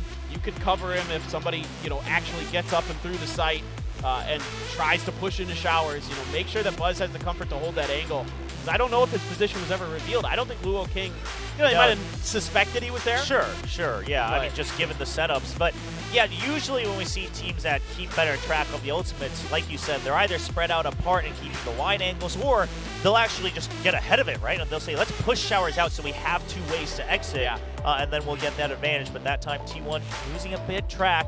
Meanwhile, Trace setting it up very well right on the dime. So Trace Esports catching up. T1 still not at match point just yet. You cannot get comfy until you finish the actual match. 11-8. Weapon advantage for Trace Esports. You've got that operator for Zhao on the attacking side. Yeah, this is looking really, really solid. Yeah, there's a couple ultimates. Still have the Wombo combo with the KO and the Vise. But a shotgun there for Buzz. Stinger for Meteor. A couple Sheriffs. Izu still has the Phantom that he was able to save. But a lot of options for Trace Esports. They were able to hang on to that Viper's Pit as well. Okay, yeah, that's nice. Fung's just like, cool story, bro. That's another way to get rid of that PC util. Just hop over it. But I mean, you're spending 200 creds on it, so I don't know how I feel about that. I would like to see more teams. Like, I get why you don't want to just jump peek, because it is a risk, right? You're revealing yourself, and you're just focused on your movement. But if you already have 3 people there, I think it's worth a shot. Obviously there it's a bit tougher with the incline, but we'll see either way. Advantage for T1 in terms of overall util and information, but the weaponry still not available. Zhao, he's aware of the potential of a jump peak, but not going to find it at this angle. Thorns Meteor activated. gets pushed back. He's now stuck in backside. Trace Esports knows what the solution is, but do they account for Izu, who holds a Phantom, the one rifle on the side of T1? He's in hookah, ready to spray down. Oh, Steel Garden being used nice and early. Now only 30 seconds left, but that is going to delay the entry quite a bit here from Trace Esports. And then the 0 point to make sure that they're 30 still stuck seconds there. left. Luo King, the last hope to try to open things up. He's trying to make sure he creates distance away from the monkey. Eventually lands it, and that's the signal. TP in, T1 getting ahead of it. Sylvan already here. Molly out, and Luo King gets one shot. Now the Molly, counter Molly to push them away. Holding close, that's an advantage for Stacks, but he cannot 10 spam through. seconds left. And Trace Esports should be able to secure this round. Looking really remaining. tough. Nice tracing from Beyond Gate. And now Izu once again, 550 credits and a Phantom. Probably just needs to save here. Not much left to be done. Great reading of the situation there by Trace. They're starting to kind of figure out these Vise setups. Really doing a good job of baiting out that util. So not just with the wall, but also with the Razor Vines as well. So they're really making sure that that isn't going to cause them any problems in the early part of the round, unless they just like sacrifice Zhao like they did a couple of rounds ago and just eat up all that util. But you know, it's paid off. They're doing a good job of working around that now and finding their opportunities, finding their moments. Good rotates there. Nice work there by Luo King. Trying to kill on the Buzz. You know, Buzz got stuck in a bad spot, tried to go for the blast pack outplay, but never even got close enough. Please do not mistake Yeah, my Luo King's smile really and creating a take lot this of song opportunities very this map here seriously. for Trace Esports. We'll see if that's enough to carry them over the finish line. Now, if they win this round, more or less, they should be able to have a chance to get ahead and get to map point first. 30 'Cause, seconds left. you know, the Econ not looking great for Team 1. The Steel Garden being used as well, so the Wombo combo not quite there for a set retake or anything like that. Remaining. See what else they have. Still just an Null Command. A lot of the other ults are actually far away for T1. They haven't really been getting frags to start to ramp those up. Right. It's been pretty dicey. Let's see if T1 now can stabilize. They start out so strong on this defender side. Felt like it was going to be maybe another fast map, but Trace Esports, again, making good adjustments as this half rolls on. But eventually T1 is able to find the counter adjustments on the attacker side to get a few more rounds in their back pockets, and just a Trailblazer to lead the way. But spreading the map a lot this time, TE. You know, really trying to take control of the extremities, using this chamber. Luo King has got to be feeling just so confident right now with how well he's done, pushing through showers, pushing through short. He's been a real difference maker in creating the space, creating the opportunities for Trace Esports in these last couple of rounds. Very crucial, and right now, down to 50 seconds. They know where the sheer wall is, but they haven't tripped it just yet. And Luo King, if he had won that, would have been a very different story. But now, like you said, you spread out the map, but you don't have any information. You lost control of showers, and Trace Esports running out of time. 40 seconds now passing down to the 30 mark. Just hoping that, you know, you're going to find one of those players 30 on seconds rotation. Buzz gets some contact. Maybe wins it through, but it's just a meat grinder here. Buzz and Stacks combining for 2 kills. That's spiked down, 20 seconds left on the clock. Oh, what a switch there from Zhao, but round over. Done and dusted. T1, hold the line. Yeah, I mean, good mechanics from Zhao, and we've seen that before. But again, Match they point. kind of reverted to their default style of let's wait for a pick, and T1 just does not give it to them. No. And Luo King waited as long as possible in showers for that pick, and right at the last moment, Buzz comes out and wins it because Luo King starts to get antsy, because right now you have no information. I mean, you saw the sheer wall on B, so wow, that's so quick. Woo! Yeah, I mean, Zhao's got the talent. He's got the mechanical talent for sure. But love that. Yeah, not much you can do against the Vice util. Right. So Trace, they give up map and match point to T1. Now they have to Hail Mary all the way to overtime. See if they can do it. Null Command still online for Stacks. Yeah, Stacks trying to find an achievement to win without using his ultimate. He's never really had an opportunity, to be frank. Yeah, true. I kind of dunk on him a little bit, but it's totally just he really hasn't had the situation. Once he had it, they were like on ecos, and they were getting kind of bullied, so that's a nice dizzy. Buzz has 2 players, great double swing, great adjustment here from Trace Esports to make sure that they're going to take Showers control. Yeah, and before the minute mark as well. So taking the initiative, recognizing that T1 is starting to play safe if it's not the operator in hand. It's a good read, good adjustment. Draws out a lot of util away from the A site. Even a flash drive, and Funk's ready for it. Anti right around the corner. Meanwhile, it's going to be BeyondK just skirting all the way through the Razor Vines. Opens up the site. Explosive opening for Trace, and you still have Zhao waiting on B, right? They want to make sure they ruin as much as possible if T1 goes for the saves. You know it's a possibility. See if Zhao is able to pick up an extra kill or not.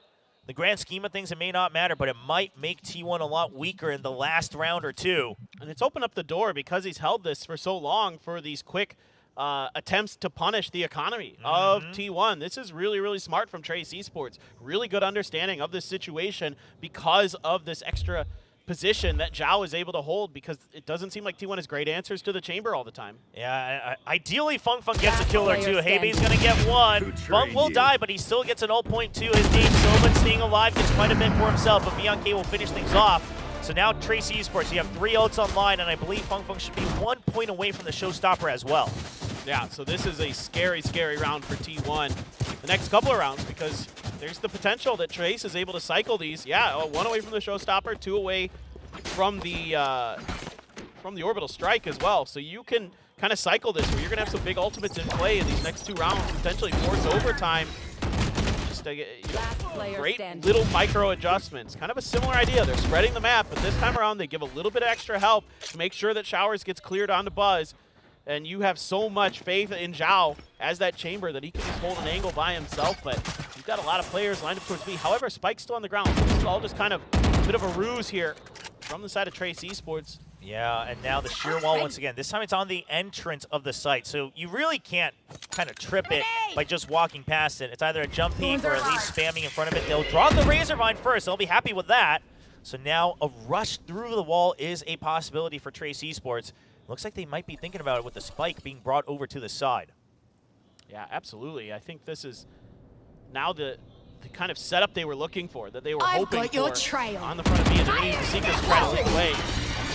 Fragment just being used to buy time, but Funk's still going to find a nice shot right over the wall. Buzz is here with the showstopper. He does not get to fire it. Funk gets right under him, catches him off guard. Funk now on fire with a triple kill. Sylvan catches one in the back, but it's not going to be enough. A good pop flash from Stash. Just jiggling between the tube. Can he get another for the 4K? Just jiggles. He wants to play for the win. Sylvan's there on the cross. It's a good setup from the IGL, and T1 will be able to wrap things up 2-0 against Trace Esports. Yeah, that bind was much, much closer than Pearl, but T1 still able to stand strong, showing off some new comps so far in this offseason with this new team, with this new lineup, and it's working a treat.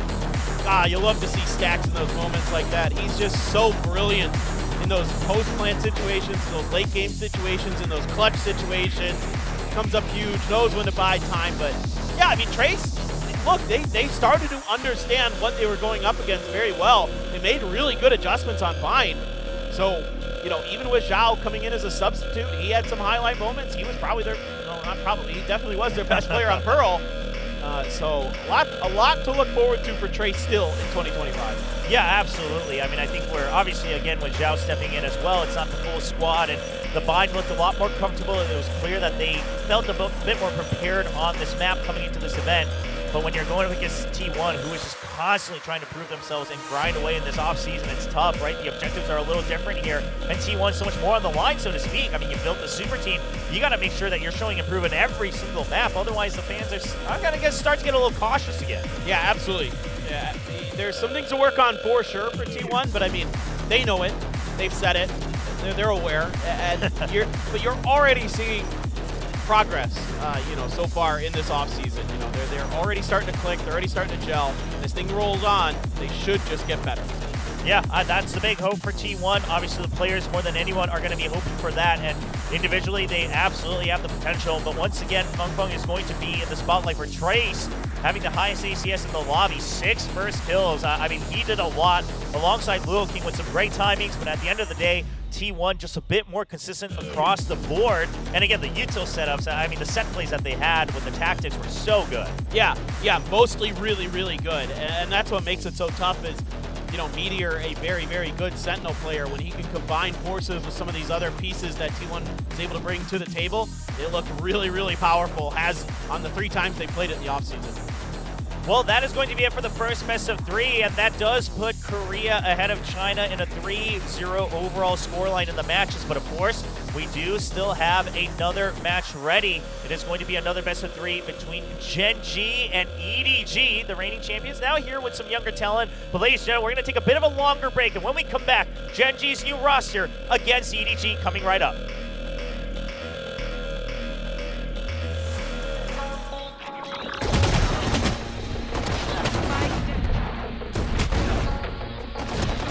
Planted. Last. One.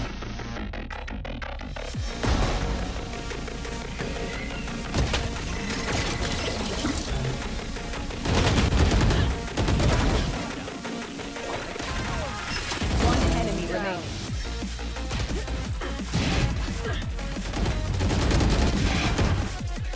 Last player standing. One enemy remaining.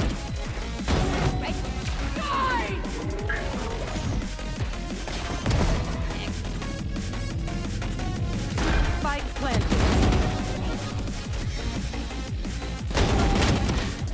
One enemy.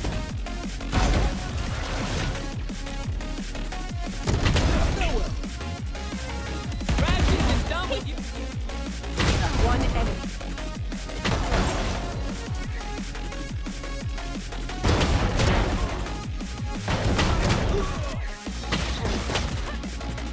enemy remaining.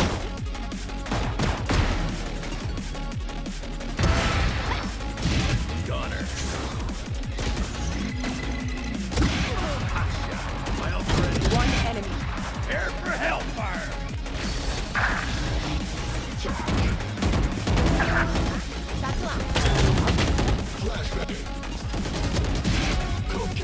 One enemy.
We are proud to announce new additions to the XL series.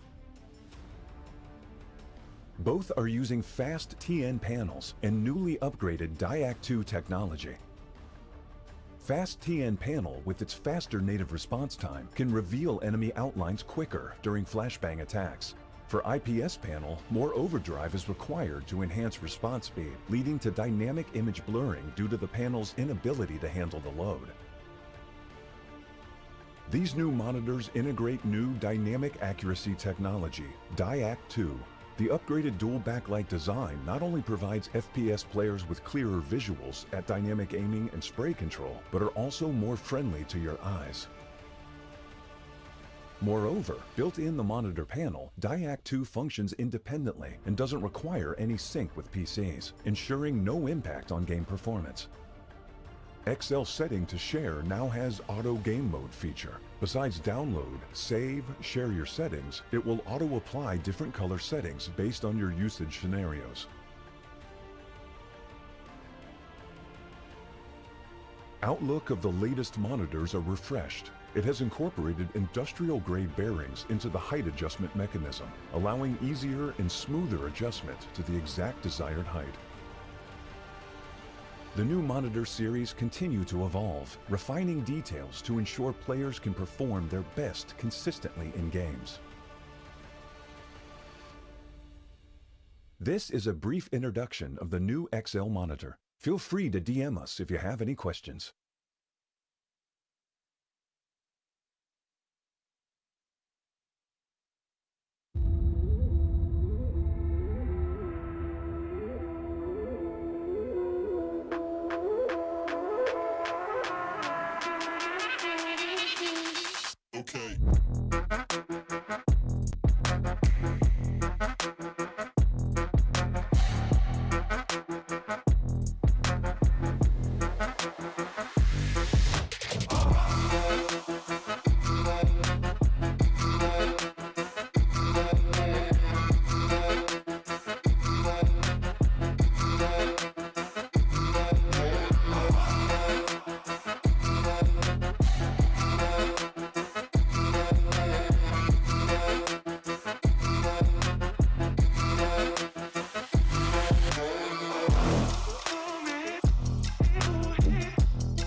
Zowie has developed the U2 symmetrical design wireless mouse specifically for claw grip players who prioritize agility and multi-angle operation.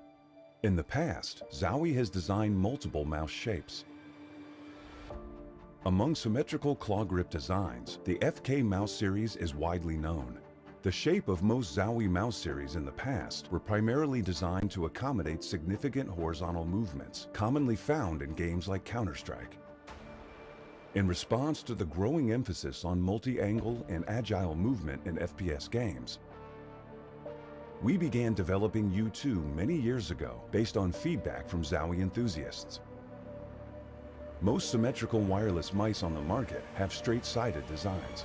U2 features a design with inwardly tapered curves on both sides, which offers a distinct and properly positioned finger resting point. This design enables a more relaxed and stable grip for the thumb, ring finger, and pinky when holding and lifting the mouse. The left side curved design combined with the overall curve of the back reduces the thumb angle, which stabilizes muscle frequency and also supports a faster index finger click speed. The right side curved design facilitates easy placement of the ring finger. It promotes balanced force exertion on both sides of the hand and allows for more stability during mouse movement. Regarding the side buttons, through experiments with different shapes and positions, U2's side button design facilitates easier thumb access. U2 meets the demand for agile and enduring performance. In addition to its shape, we've changed the upper half of mouse skates to a larger one for a more familiar gliding experience among Zowie users. U2 uses the now proven 3395 sensor for long-term component supply stability. To deliver a better wireless experience, the enhanced receiver offers improved stability of the wireless signal. It minimizes frame drops and stuttering stemming from wireless interference during gaming and maintains stable, high-quality transmission during wireless applications. The enhanced receiver doubles as a charging dock, preventing accidental cable disconnections while powering up using wires. This is a brief introduction of the U2. Please feel free to DM us if you have any questions.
Different FPS games involve varying movement patterns, potentially necessitating different mouse designs.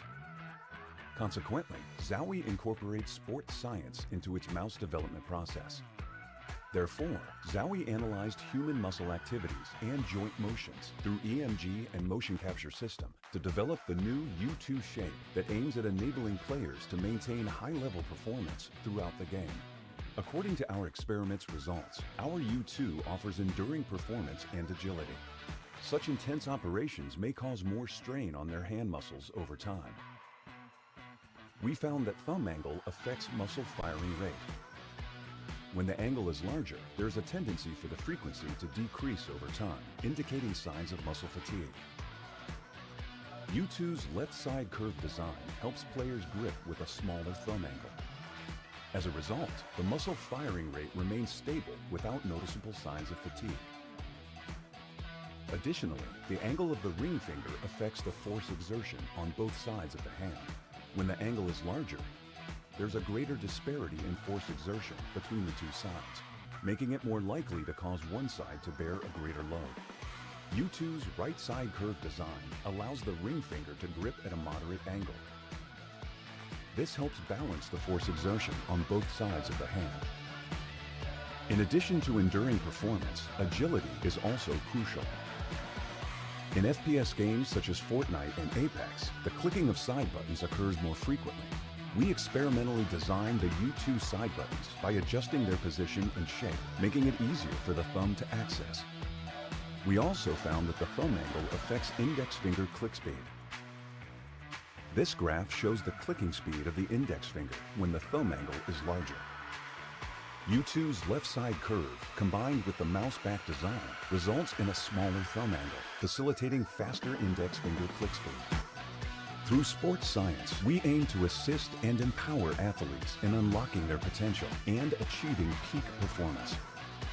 As with every sporting competition, athletes dedicate countless hours of practice in their relentless pursuit of victory.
Welcome back, everyone. We are live and continuing live from Gwangju, South Korea here with the 2024 GES Asia Valorant Invitational. It's a Korea versus China matchup event. 2 teams from each region representing their countries. And in today's first best of 3, T1 eventually bested Trace Esports in a 2-0 scoreline. Yeah, this was a really dominant showing on Pearl, a much closer affair on Vine, but saw some good stuff from both sides. T1 though looking pretty informed coming into the 2025 season. Still a lot of off-season events for them to play. They're going to be going to Germany soon. So some hope for the Korean fans that T1 isn't just a League of Legends org. They may have a Valorant team that can win some titles too. They are a pretty big League of Legends org, though, after You the think? massive victory last night. So I think the Valorant players will be happy to have gotten their victory today as well. It would have been a bit of a mixed situation if they weren't able to close out the win against Trace. Now, it was a dominant Pearl, but Vine, I mean, Trace started to pick up on the clues a little bit with this composition with the Vice.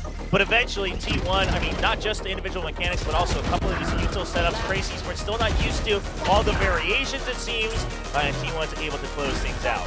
Yeah, it just felt like, you know, the initial kind of reads that Trace Esports had weren't quite on point. They weren't really able to adapt to the Vice utility maybe as quickly as they would have liked. Eventually they did, sure, but it resulted in some very early leads, some big pistol round wins as well for T1 that kind of just pushed them over the line. Still though, you gotta be hopeful if you're a Trace Esports fan. Even without Kai here, they still looked really quite good overall. And went up against some very tough opponents. I mean, come on, Gen G, T1, these are 2 very strong teams, even with the slight roster rebuilds.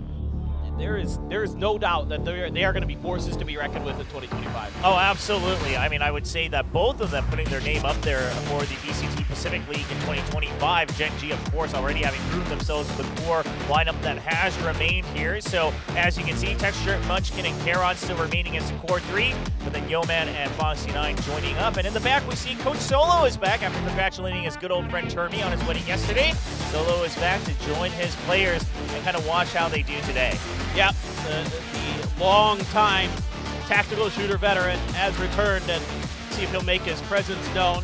See if there may be a few more timeouts called this time around. Things are maybe going a little bit sideways, and yeah, this team is still strong, and the core of VDG here with Simon, Nobody, and Chichu has arrived. Toast and Potter filling in for Smoggy and Kong Kong. And frankly, you know, on Ascent, I was very impressed. I thought they both played quite well. You know, obviously it was a split to forget, but now coming into today, maybe they've had a little bit of time to rest up, regroup, and they can show us some good performances. Maybe push us to a 3rd map? Maybe, finally, right? Maybe finally we get to see that elusive 3rd map. I would love to see that. And like you said, I think Potter, you know, looked fairly comfortable on Ascent. You know, obviously not like super crazy superstardom, but looked pretty decent. But on Split, it looked tough. And now they're going to pick Pearl against Gen G. And we should note that Pearl was a pretty good map for EDG back in the day, of course, with the full roster with Kong Kong in there. Yeah, absolutely. I mean, it's going to be really interesting to see how these teams are going to approach Pearl. You know, what kind of compositions are we going to see? We saw both teams run double duelists previously. There's a lot of variation. There's some new agents to toy around with since Pearl has been in the map pool. So, you know, we haven't seen like the Harbor Viper stuff, and I'm pretty curious to know what exactly these teams want to do. Yeah, it's going to be interesting to see if a Neon comes out, right? Because Potter seemed to be pretty set on just playing the Jet at this event, right? Just getting his feet warm on the main stage here on a LAN event. But at the same time, Gen G, very notorious for not playing that Neon no matter what, always claiming that it's more about learning how to counter the Neon than playing it yourselves. We'll see if they finally have caved in and said, all right, we get it. You know, we're going to go with the Neon. And no, it is not. It's going to be Texture on the ISO. And Foxy9 playing the Yoru. Okay, and then the Open Aster as well. I mean, first of all, it's a very blue-purple composition. That's true. I just want to know. I like the color scheme. I really do. Purple's my favorite color, so I'm all about this. I mean, this is quite interesting. I mean, the Sova seems to be a very meta pick right now on Pearl. A lot of teams are leaning into that, but it's going to be Nobody on the Fade on the other side of the coin. So still that chamber there, but it's going to be Chichu this time piloting that. No doubt that Chichu can pop off, can really set rounds askew for his opponents. We saw it plenty at Champions this year. So that's going to be really fun to see. I mean, the Neon as well. How is this going to work for, you know, Potter coming out with that for the first time?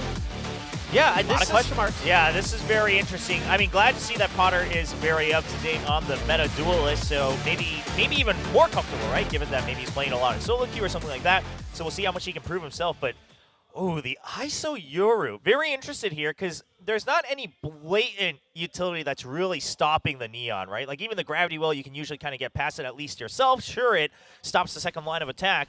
But there isn't any, anything like a Fade or a Sage or anything like that, or a Cypher that's really just going to stop you in your tracks. So we'll see how Gen G wants to pilot it, but they will be starting on the attacking side. Meanwhile, EDG looking like they just want to barrel forward, down, or up rather, be long here and just close out that part of the map. It's worth noting, first time the Texture has ever played ISO in an official match. Yeah, that's what I was figuring, but I'm glad we got that checked because this is a big departure from the Jet and the Raze. I am very curious to see what Gen G is cooking. Well, it helps when you're Texture and you can just, yeah, all right. tap people. ISO versus the Chamber, but it's going to be a nice flash setting up Potter for big success. Simon once again proving his worth as that support agent. And that's going to clear out B long. Still 3 members remaining for Gen G, but EDG sitting comfy with 4. They just want to clear out the rest of the map. If it's A, we'll just go for the retake. We're holding on to Art, so we have multiple ways of entering onto the site. And that's the game plan right now for the Chinese squad. The world champions, we should note, of course, still the core members here. Yeah, still 3v4 that Gen G is going to have to deal with. Only a couple shock darts for this post plant, so that's going to send Yeoman deep, and there's already pings coming out from EDG. They're already reading this pretty nicely, so Yeoman's going to have to deal with some pressure. Oh, he's getting up close. He doesn't want to get lost on the far side, but Simon just creeping up right down the main path. Not taking any sort of height advantage, throws Yeoman off, and now that is the signal for the retake. Potter double sliding in, just wants to make sure he clears out all the close angles. Want to check for any sort of spam, and Foxy9 shows himself from Flowers. He's actually still alive. Munchkin still not spotted. This is huge. A lot of deception there with the gate crash, baits him out, and Munchkin's ready for it with the double right click. Yeah, what a beautiful post plant there from Foxy9 and Munchkin. So well set up. Just 2 huge kills for Foxy, and Munchkin just waiting in the dugout for his moment to step up to the plate, and he knocks it out of the park. Crazy good stuff. Yeah, really well set up. Munchkin not firing a single shot. You'll love to see that. Just the confidence they have in their setup. And the comms must have been very clear there on Foxy9 what his intention was with this gate crash. That's just so perfect. I mean, they have no choice but to peek out of the smoke. It's a little bit difficult. You're not sure. Now EDG once again focused on the B side, but this time just with Headhunter and Sheriffs in hand. Chloe's gonna get passed by, but Texture hitting that swing out again against Chichu. He's just built different. Oh, Karan as well. With that single tap of the Guardian. Takes down nobody, trying to lurk through mid. 4 players gonna try to go through this angle. It's a great slide, a great kill. Understanding the gun situation, however, Yeoman's turn. Yeah, now there's so many members coming out against Potter, so he tries to slide in, not gonna get the kill. Yeah, sure, you get the run by, but can't really survive past that. Vandal, a nice answer to that Neon movement, and it's just a 4v1 toast, just a classic. They're even spamming it out. He's taking so much damage crawling in. Maybe gets Foxy9, but he's not even going to check. Foxy9 will find him. Sorry, it's a nice, clean round. 4 members left alive for Gen G. Yeah, really sharp shooting from Texture to open this up. That's 2 first kills already for him in 2 rounds. Looking to try to push that ACS. You gotta pump those numbers up, bro. Pump them up. He already has his ult. He already has a kill contract as well. That's huge. Goodness. Yeah, that's pretty big, especially, I mean, coming into your bonus round, right? If you can just force that fight, and if you are able to take down an early weapon, maybe even get an upgrade if it's somewhere up close, that should be a great way of entry here for the ISO. Well, I think you can use it to clear stuff like Cubby on B, like back alley on B, like stuff like that. That could be really, really powerful. Art as well on A. Like, there's so many angles actually that, you know, the defensive side might leave isolated that you can kind of identify and knock down potentially. So I can definitely see the value in running the ISO on this map. Still haven't seen much from like the contingency or, you know, that wall or the vulnerable, but, you know, Texture's just good enough. He can just get it done with his guns. Yeah, so and the double far. tap helps, of course. But. Yeah, of course. But that's off of that first kill. So it's been pretty clear what the value is. I think having the confidence to go for the first shot. This time it's Munchkin, but they were ready for a triple swing, quadruple swing, in fact. I mean, this is all about aim goes down B long, and if it's going to be the ISO that gets the kill, You're able to just push forward this time once again with the double tap, trying to continue that momentum. He uses it, gets the ultimate, ties up the Astro. If anything, you're still going to get the free kill from your teammates, and Texture will still get it for himself, refresh the shield. Meanwhile, Gen G just cleaning house on the backup. And this is the type of pressure that ISO can put on, right? You trap one guy, even if he wins the duel, the rest of the teammates have to swarm around to try to protect him afterwards. Yeah, it is a really good ultimate in a lot of different situations. And that's why you would see it a lot on Haven and maps like that. Like bigger maps, you can really allow yourself to either spread the map, go for that early pick, or in situations like you're talking about, like post-plant, something like that, Karan's going to find the last player, nobody taken down, and 3-0 start here as Gen G converts their bonus. But yeah, it's so oppressive at times. Like good ISO players are so frustrating to play against, you know, whether it be, you know, Durka or Privy, whatever, it doesn't matter who's playing it. Like they're so good. Or it's Alpha, excuse me. Alpha, of course. Sorry, yeah, Alpha. The kind of main one. I think swapped around a couple times, but yeah. But absolutely, like players like that it just have such natural good aim, like Texture. Yes. That you're basically winning like 75% or more of your kill contracts. Like it's so disgusting. And like you're saying, even if you lose it, well, if you've already taken that site, then it doesn't matter. That player's dead anyway.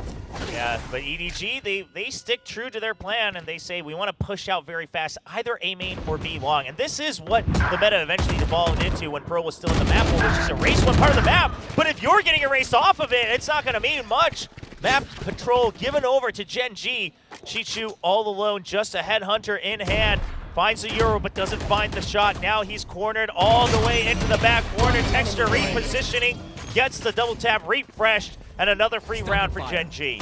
Yeah, I mean, I could see the value already with the double tap at the very least for these B executes, because it gives you that extra ability to absorb one of those long angle shots or the cubby, you know, peek or something like that. So, you know, in a part of the map where if you're not running a Viper, for example, and you don't have that big wall to cut off a lot of space as you try to make your execute with this gracious Texture, yeah, it's really nice to have that double tap. It just gives you that free extra bullet that you can absorb and keep that push going, and then overstack those numbers and overstack those angles. Yeah, that was the one obvious thing that everyone noticed as soon as ISO was even announced, right? Was that, okay, well, this is an anti-op agent. But then on top of that, if you're running the chamber, it's an anti-chamber agent, right? The head-on to the first shot's not going to work even on an eco.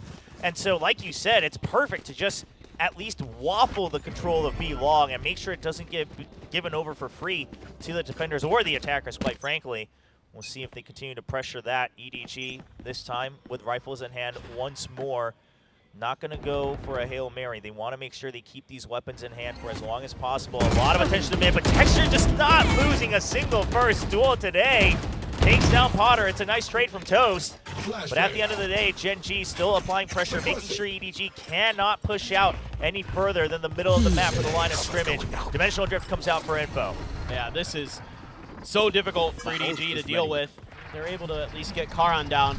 Foxy9 has so much information on the space that's free. Yeah, Fragment's going to come through. Plant still, no, nobody had to pull off of it. Nobody actually going to find Munchkin as well on the backside. It's you and and they me. still have good control of Flowers. Meanwhile, a kill contract comes out. The Texture, if he can win this one, it should give them a little bit more breathing room. But Simon, good with the jiggle. That's the cue for Toast to swing out and get a nice double. 3K for the round, and they get their first score on the board. Yeah, now the aim is starting to come under the grasp of EDG.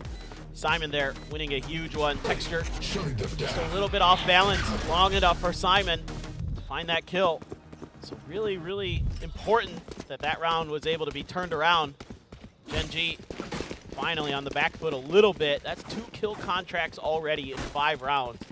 Absolutely banana stuff from Texture, but you got a few ultimates to play with. You've got the Cosmic Divide, you've got the Lightning Fingers for Potter, you've got the Null Command for Simon. So you've got some opportunities maybe to go for maybe a bigger explosive play. I can already see the Fade and the Neon. Maybe toying with some art pressure. The pings are coming through. They're going to set up the star. So yeah, they're going to try to push mid. They're going to try to take some control, but Gen G's just kind of wrapping around to the other side. So it's a call to fall back. Yeah, A main given for free, but very good control of mid and refilling the site nice and early as well. Both the Fade and the KO here. So they've got some abilities to make sure they deter any sort of explosive entry. And quite frankly, without the Neon, without anything like the Raze or even the Jet, Gen G not going to have the speediest of entries once they actually go for it. It's a lot more deception and setting up with things like the flashes and the first picks. Yeah, absolutely, and they're doing a good job here pulling back. feeling a little bit too much contact, especially with that C's there. It just slowed things up way too much for them to really explode onto the site, probably the way they would have liked to. And they're going to just take their time, try to get this through. Haunt comes in, not going to reveal anybody on the side of Gen G. And they're going to try to reaggress. Both duelists here going to try to work together. So Foxy9 and Texture in tandem. Yo, man, oh my boy. God, this It's is so three dangerous. members. Is he ready for it? He finds one, he finds two, he almost gets the third. They absolutely are not watching out for him in time, and he gets the clean headshot. Simon holding close, so is he ready for the double? He jumps in, but Texture's ready. They're holding the angle as a crossfire right at the smoke. Texture, nice swing adjustment as well for a second kill, and there is the From the Shadows. This was set up by Munchkin, cross map, pushing both sites at the same time. As soon as one's clear, you go for the plan. Chichu, he's ahead of it. Munchkin not ready for it, but there's just too many angles to check as Gen G keeps the lead at 4. Yo, man there, standing tall, just finds the right timing. They were watching it for the longest time, and right as nobody turned, he stepped out, and it was the end of EDG. So EDG is going to take a timeout. Things have gone very, very south. They're going to be a little bit off kilter on the economy, and they've got a lot of ults. Yeah, you could pop the overdrive in this next round. You can see there nobody just turned at the last second. 30 seconds left. Simon guessed wrong on what angle players would be from. Turned out it probably guessed wrong no matter what. Maybe he gets one in there, but in that smoke, but most likely he's not getting both. Yeah, That's tough, man. Yeah, Simon, he went for, a bit of a gambit play, right, since he was all alone on the site. Don't know if you can really blame him for it. Yeah, maybe you pull back and try to just spam one side. That's another option, but it's always a 50-50 coin toss at that point. But at the end of the day, Yo-Man getting that double was massive. And even then, nobody had his eyes trained there, like you said. Swings away just at the last second to try to help clear the other side of mid, and that's when Yo-Man decides to peek out for extra info. Gets a clean shot, then you did see Potter's arm, so he swings right over to the second kill.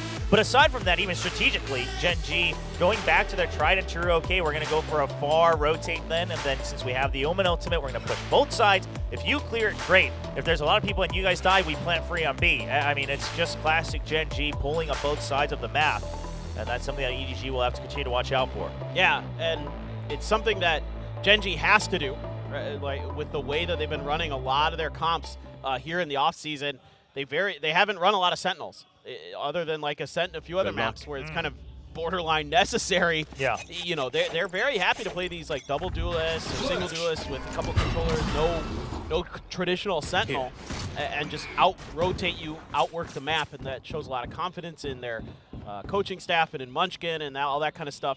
They're able to put together. Yo-Man does have that Hunter's Fury. Let's see if the overdrive is going to get popped here. It's a quick rotation from EDG. A little bit of noise being made by Texture, but he's backing out. So let's. They're going to keep going forward. So it's going to be Texture and I think Karan trying to go for some lurks. Yeah, just trying to apply some extra pressure. They didn't really use B-Link ever so far in this attacking half. It's mostly either been B-Long, just a little bit of scouting in mid, and then A-Main. So we'll see if this works out for them. We'll watch what the timing is. Nobody's still watching out for B-Link for the time being. Clone gets passed by. Drone is there to scout it out. Now Gen G already entering into B-Link. Nobody, he's already distracted, watching towards B-Main. And then, the TP in, and Foxy9 gets a free kill. That's the signal for Karon to start pushing through. It's a double stack here at B-Link. Texture goes down, but Karon's still alive. Hunter's Fury to keep them tied up, and now it's the signal to rotate. We've drawn enough attention. They're heavy on B, and Karon wants to make sure that he holds on to mid, gets taken down. Information denied against Gen G. Yeah, this is really good stuff from EDG. They've got gun upgrades all across the board as well. Still have that Fade ultimate into the post plant potentially. Munchkin trying to push his way forward, but already nobody's here. Oh, the smoke, just in time. But nobody's way ahead of it, and yeah, you're so distracted by the neon noise as well. So it's a good setup by Potter for nobody to get that 3K, and EDG trying to climb back up. Yeah, this is a really good read on their part, and Gen G just kind of overcommits. A little bit of noise made by Texture there with his rifle.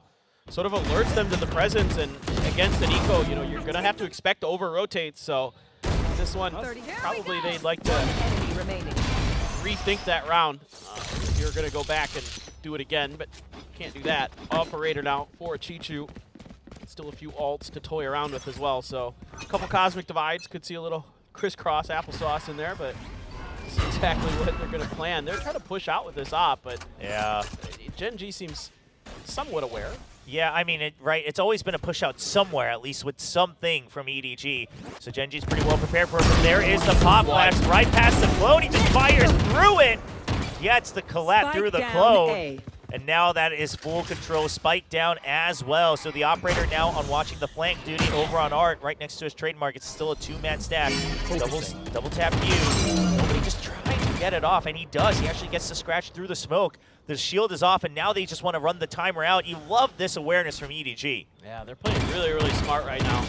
And it's a great push again by Potter. Even though he dies for the cause, it's very worth. And you just can't aggress this angle.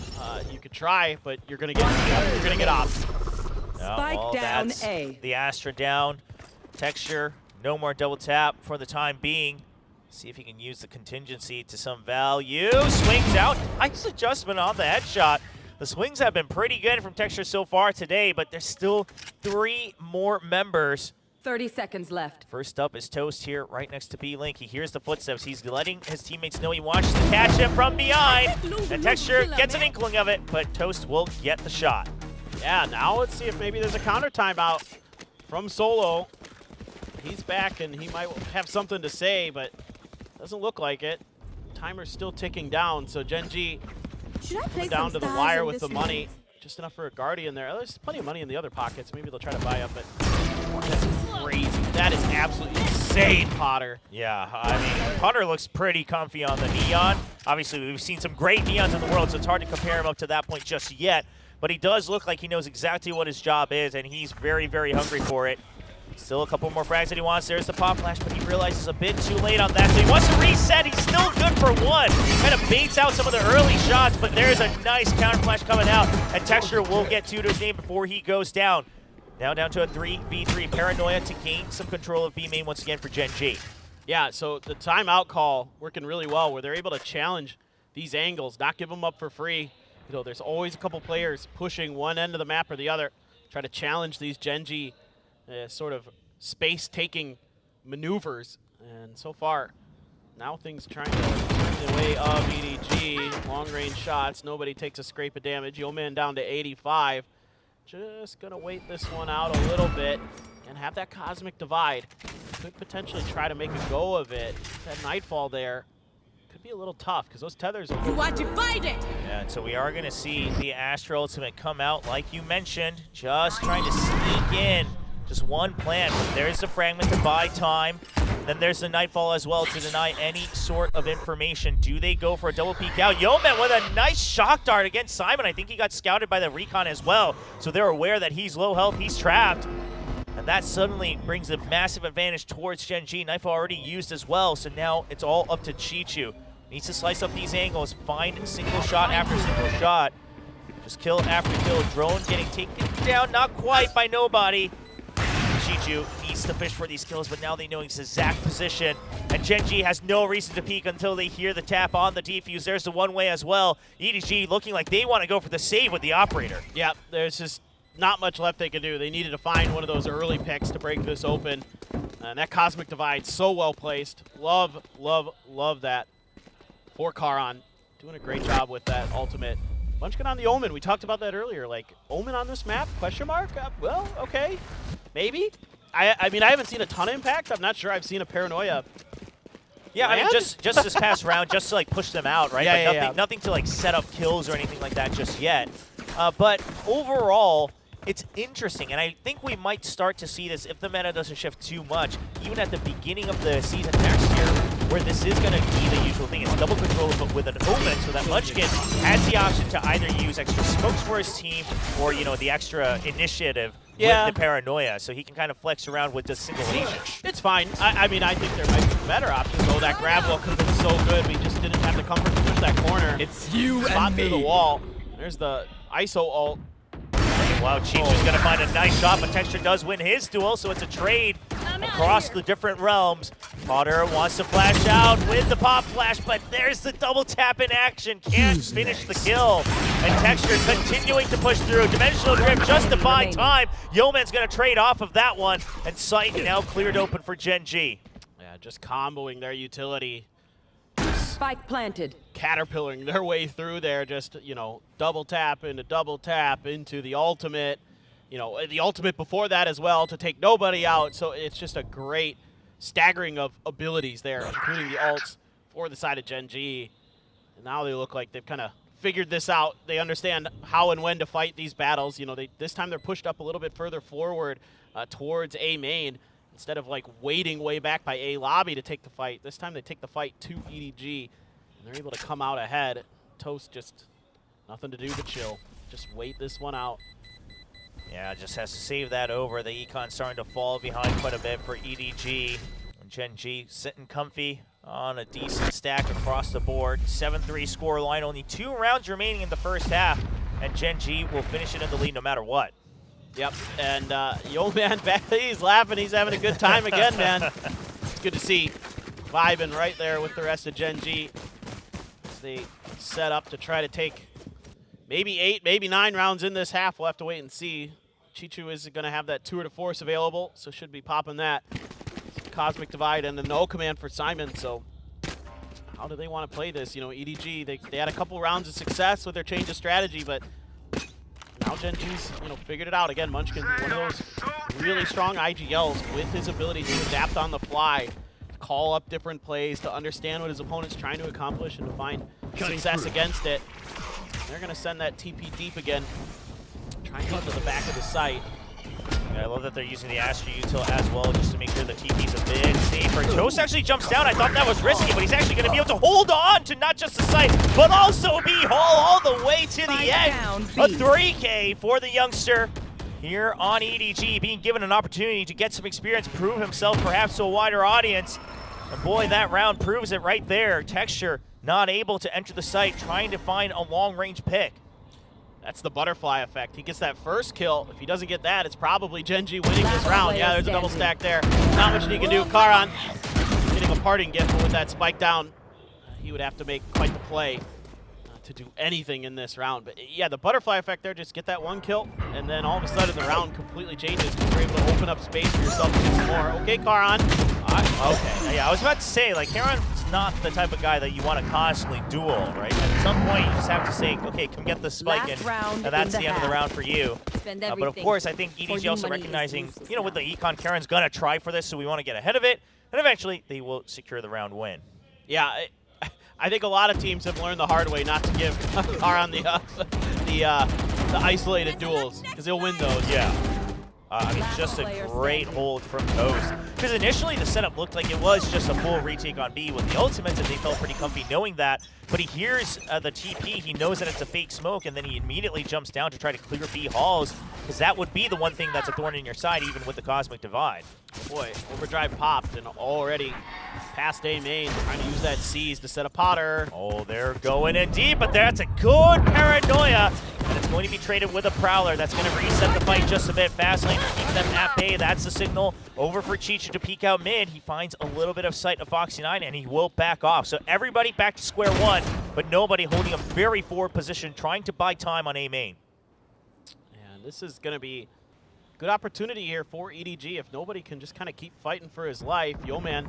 Trying to reveal his presence, and he goes to switch out to the guns to make the jiggle peek and gets taken down. Yeah, and that overall was a calculated risk here from EDG as well. Because they spotted so many people still contending with nobody on A main, they decide, okay, let's push out, make sure that we erase any other options. We know how Gen G likes to play. We know what Munchkin likes to call. You know, it's been no secret now all throughout the year of 2024. It's a good read from EDG. Gold contract looking to come out again, but it doesn't look like he's going to find target just yet. Oh, he catches nobody right at the end. Right on the edge. Can nobody win the fight? Texture just weaving right next to the wall. And he'll be able to clear the site for his team. That's the 4th kill contract of the half. Spike planted. Oh, wow. Yeah, disgusting. I think so. He's had a just disgusting half. Well, this time a 3-man flank. Still a decent option. You have the Cosmic Divide. The flank makes it a bit more awkward to use. You'll have to get some information first. Potter at the ready. No slide available, so he will just have to walk in once his teammates show themselves, but that's too much of an elbow. Texture gets one, gets traded immediately afterwards, but still not a way to enter onto the site. Karan is ready for the Neon, and the site's still under Gen G's control. The Cosmic Divide not going to do too much. Everyone from Gen G ahead of it, and it is going to be a 3-man finish as Gen G leads 8-4. Yeah, I mean, really just seeing a lot of what they want to accomplish with this composition. It's not quite the same as what we saw with the Yoru with T1. The ISO's a little bit more slow, a little bit more methodical, but it gives you some extra tools to take those angles in a different method, but to similar effect in a lot of aspects, because they're still able to break through, they're still able to get to those site plants. It may not be as explosive, but nearly as effective, and Texture in particular when he's winning those opening duels, when he's just fragging out of his mind, he's getting tons of ultimates online. That sucks. When you're playing against it, it just sucks. Yeah, it's a little tough, but overall, I mean, I think you still see, the core of EDG, the calling from nobody, the reads are still coming in pretty accurately. They understand the win conditions of both comps, and this is what you get from the world champions, right? Sure, you have two youngsters who, they're a little bit shaky every now and then. We don't really know what they're capable of just quite, but overall, the flow of the map, still a pretty good grasp here as we return to Pearl. Lots of fans showing up again. We did have a full house both yesterday and today. And, I saw quite a few EDG fans as well, a couple Chinese fans as well. I'm hearing Chinese being spoken in the lobby as they're waiting for the next game to start, things like that. So I would hope that EDG can put up a bit more of a fight, maybe bring us to that third map no matter who wins. Yeah, I would really like that too. I mean, I think at least give the fans something to cheer for that came out to support EDG. And certainly they've made a lot of new fans if they didn't have them already, no matter where they are in the world, no matter where you're from. How can you not be an EDG fan after that Champions run they had? Absolutely just brilliant, beautiful stuff. Well, you know what? Munchkin's got 12 assists on that Omen. I think it's working just fine. I think the Paranoias are going to get a lot more value on this defender side too. So for sure. I really like this. Oh, this is a setup. There's the undercut trying to push out of it, but the Neon's just ahead of it. So Gen G, they're going to have to back off. I don't mind the idea, though. Maybe in the future we see the Paranoia paired with it if they want to go all in. But this time, Munchkin preferring to keep that one as a more of a delay tool rather than taking the initiative on A main. Yeah, absolutely. So maybe with this rotate, is it going to be a fake one? Yeah, okay. I was wondering if maybe Foxy9 might have a little bit of pressure on himself. He has no util, just a Sheriff to hold down that long B angle, but it is going to be the re-clear, the attempt to retake this space over towards A. See if they can get towards the site. Chichu already so beaten up, going to try to give his life for the cause. Still has the rendezvous in the back pocket to potentially set up. Put it down, I think. Now Shock Dart comes in, almost gets the kill onto Chichu, and meanwhile the spam, this time it's counter spam from Potter. He'll pick up the first kill, so Yo-Man not able to find one for his troubles. He'll have to give the sight for the time being. Art being held by Texture, and this is going to be an important one. He doesn't catch sight of Toast, so he wants to constantly push out. He wants to know, is there a flank or not? Can we go in for the retake or not? Toast not showing any signs of wanting to go all the way around. Meanwhile, joining the main forces on A main. See if the spam comes through accurately. Chichu good for one, just buying some time. Prowler keeps him at bay on Art, but Texture with 3! Swings out into the middle of the map, one tap each time, and that's a 3K, and he's still holding them at bay. Eventually gets taken down, half not done just yet. Foxy9 very weak. Heron has to get the kill for it first, but no! It's going to be the double swing from EDG as they show signs of life in the second half. Oh my God, I thought Texture was just going to win that round by himself. Absolutely. I was like, oh boy, that sucks for EDG. They played that round so well, and all of a sudden Texture just knocks 3 players down by himself. One from the Neon there. Chichu, good stuff on the Joker. Goodness gracious, Texture. Chichu actually just dies to a bit of that spam. It looks like he was so weak already. But goodness, I mean, he's been very good with the micro movement so far here on Pearl. So we'll see if we get to continue to see extra kills from Texture. But right now it's EDG, of course, off of that win with the Outlaw Guardians using that long range. Yeah, I like this. Try to pressure that B site. I mean, it's not going to be any secret when you've got the better guns. Oh, that's going to be a shot baited out by Karan. So, okay, maybe a world. Oh, they're holding close. They're already through. Foxy9 enters the fast lane right after the Neon. He's good for 2. EDG not ready for it. The comms are breaking down, and the attack has been stopped. Absolute flood defense from Gen G. That's 2 gun upgrades as well. A Guardian and a Spectre are going to be picked up off the back of that. And all of a sudden, EDG has just crumbled. You get that pistol round win. You feel like you might be able to get this map back under your control. Spike on the ground. What do you do? What a phenomenal TP there from Foxy9. Just such great understanding of the timing. And like you said, EDG just never really able to calm where and when it happened. I mean, you were holding at long range trying to defend, but with the fast lane and the enemy smokes as well, your vision so obstructed, and you really just needed Potter to be able to stay alive. But with his second line of attack being taken out by 30 Foxy seconds 9, left. he was almost stranded on an island. Tough one. Chichu did not like the look of that clone. You know, you don't want to take any risks. Yeah, just shoots it in the back of the dome in case it swings around. It did have that minor update where it doesn't look as cloney. Yeah, and more utilities are hitting it. Yeah. Yeah. You just never want to take that chance. No, absolutely not. You don't want to be Last player the standing. one guy that enters the highlight as the guy who never quite cleared the potential clone. Yeah, the guy who. Okay, well, All right. there's going to be another kill both ways, but yeah, I still haven't seen it. Still hoping to see it where you're the Yoru. Yeah, and you where fake you that you're succeed. faking the clone. And you just run straight with your. It happens every now and then in challenges, but even then, like, Yeah. all the players are like, is it really worth it? Yeah. I think you can work on Ascent because you don't want to clear that clone a lot on like A side on Ascent. Because, Okay, yeah. Because there's no reason to. Like it's just gonna run straight to a box and it's not gonna matter. Right. So you could maybe get away with it there, but on this map, no, you gotta clear that clone. Like, there's just too much space. Well, so far, EDG getting shut down against the Thrifty. That's a lot of econ swung back to Gen G, now with a 9-5 lead. And they are looking comfy with the upgrades. Got the Outlaw, Foxy 9 gets that kill. Meanwhile, Chichu tasked with just pushing and pulling on the A side. So EDG pulling a little bit of a 1-4 themselves. Foxy 9's not going to mind too much that he's been spotted the range so in advantage. And he's a Euro, so he just TP's out. It's actually almost worse. Like, EDG's just not sure if he's still there or not. That is so difficult to deal with on this map. I can really see why T1 and Gen G have leaned into this duelist. Oh my God, Foxy 9! Foxy with the double tap on the Outlaw. Reigning supreme over here on B long, and that's the signal for Texture to now move forward. A little bit too greedy, but Foxy 9 says it's all part of the big picture. Let me go for the finish here. There's the clone.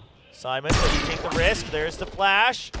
Foxy, almost good for it, barely misses. A little bit too shaky, a little bit too quick, but everybody's setting up for it. Paranoid's coming in. He's going to switch to the Vandal. They want to set this up for Foxy 9, but Munchkin eventually will finish off the round. Yeah, that's so brutal. You know, Foxy 9 over there, he can do so much for you. He, again, we're talking about it a lot this event, but the versatility that he can now bring because he was asked to do so many different things on DRX that he has a lot in his back pocket that he can do, including playing a duelist, including sniping. You know, obviously we know he can play Sentinels. He can play Flash Initiators as well, pretty darn well. So, what a valuable player that Gen G has found for themselves in this offseason, and he's looked very sharp.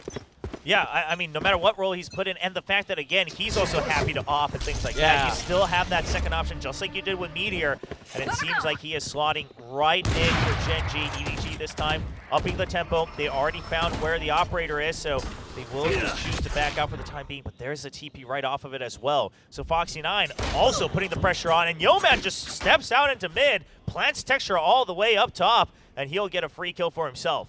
What a crazy push out that Gen G's able to get away with. I mean, so much information for Foxy 9, seeing a bunch of players there, able to make a good read off of that, and now this is going to be, frankly, pretty challenging for EDG, it looks like. Yeah, no reactions to the flash, but there's the Prowler. He's still peeking out. Foxy 9 a little bit stuck in the bunker. Eventually goes down to Potter, but Yeoman's still sharp with the Guardian. So is Munchkin. And now Spike down. They don't have it in their hand. They can't go for the plant. They have to step back out in the open. And that means Texture is just going to take this opportunity to wrap flank through main and have a really good chance at maybe even grabbing the player. Exactly. That's while what they're I was trying thinking. to plant. Yeah, with the kill contract, it's absolutely the way to win the round, and EDG trying to maybe call that out.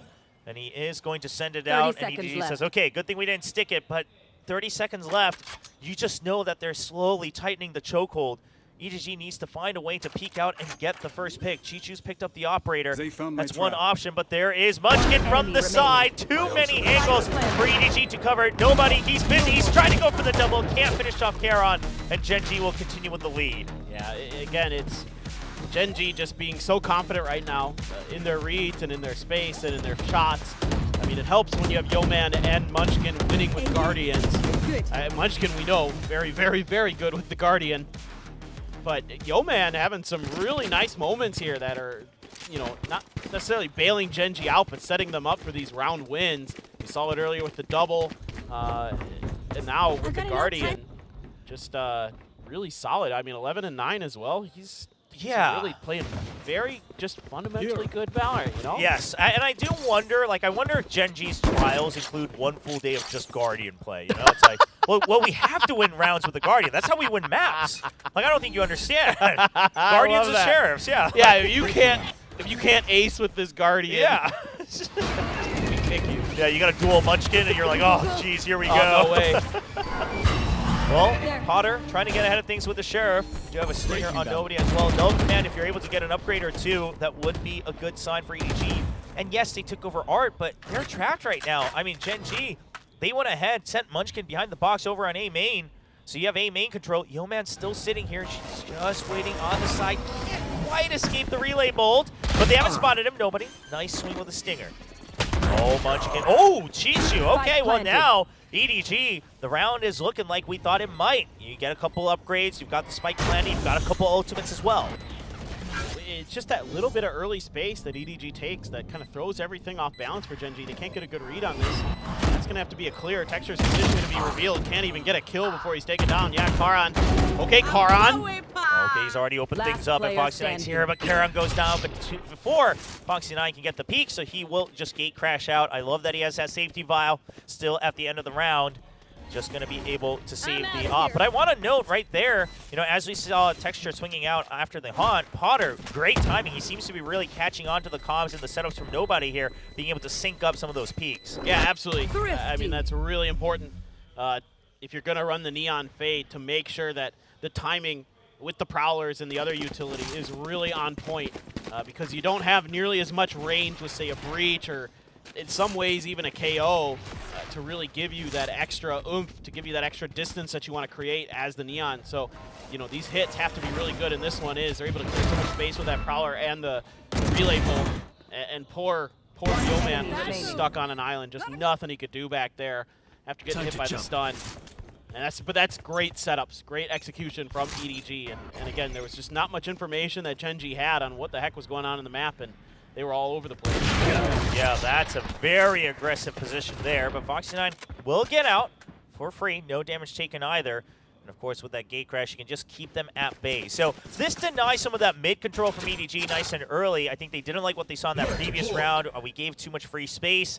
Just trying to keep everything at the halfway point across the map. Foxy 9 back out front, but he's going to get tagged. He doesn't have any way out. He has to run away. Will eventually get traded by Nobody. It's a great 0 point. Man, Simon's utility is so freaking good. He is just absolutely on point with the flashes, with the 0 points. Just a tremendous player. Toast as well going to get one. Karen trades out Nobody. Munchkin finds Chichu out over at A main. Way on the other side of the map. Yeah, that breaks any other extra options, right? So now you know exactly where the EDG members are, given the frags. Karan kind of ready for it, but he wants to set up, so Texture's going to be on duty to watch B-Link. Karan this time watching the smoke. 0 point gets taken out, so they're not quite sure if it's 2 or 1 members here. Texture never quite getting framed, so Karan able to 180 against Toast. And now it's going to be Simon all alone, already stuck in a 1v2, soon to be a 1v3. There's the paranoia, and Texture up top.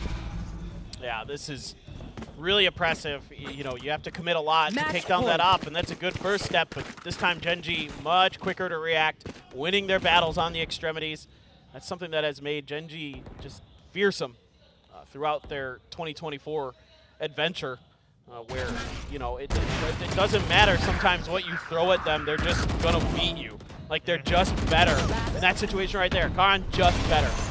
Like, that's so tough. Yeah, I mean, what do you do, right? Toast found a good timing, but he couldn't land the shot. At the end of the day, it's an FPS game, so you got to get those frags. You got to land the shot.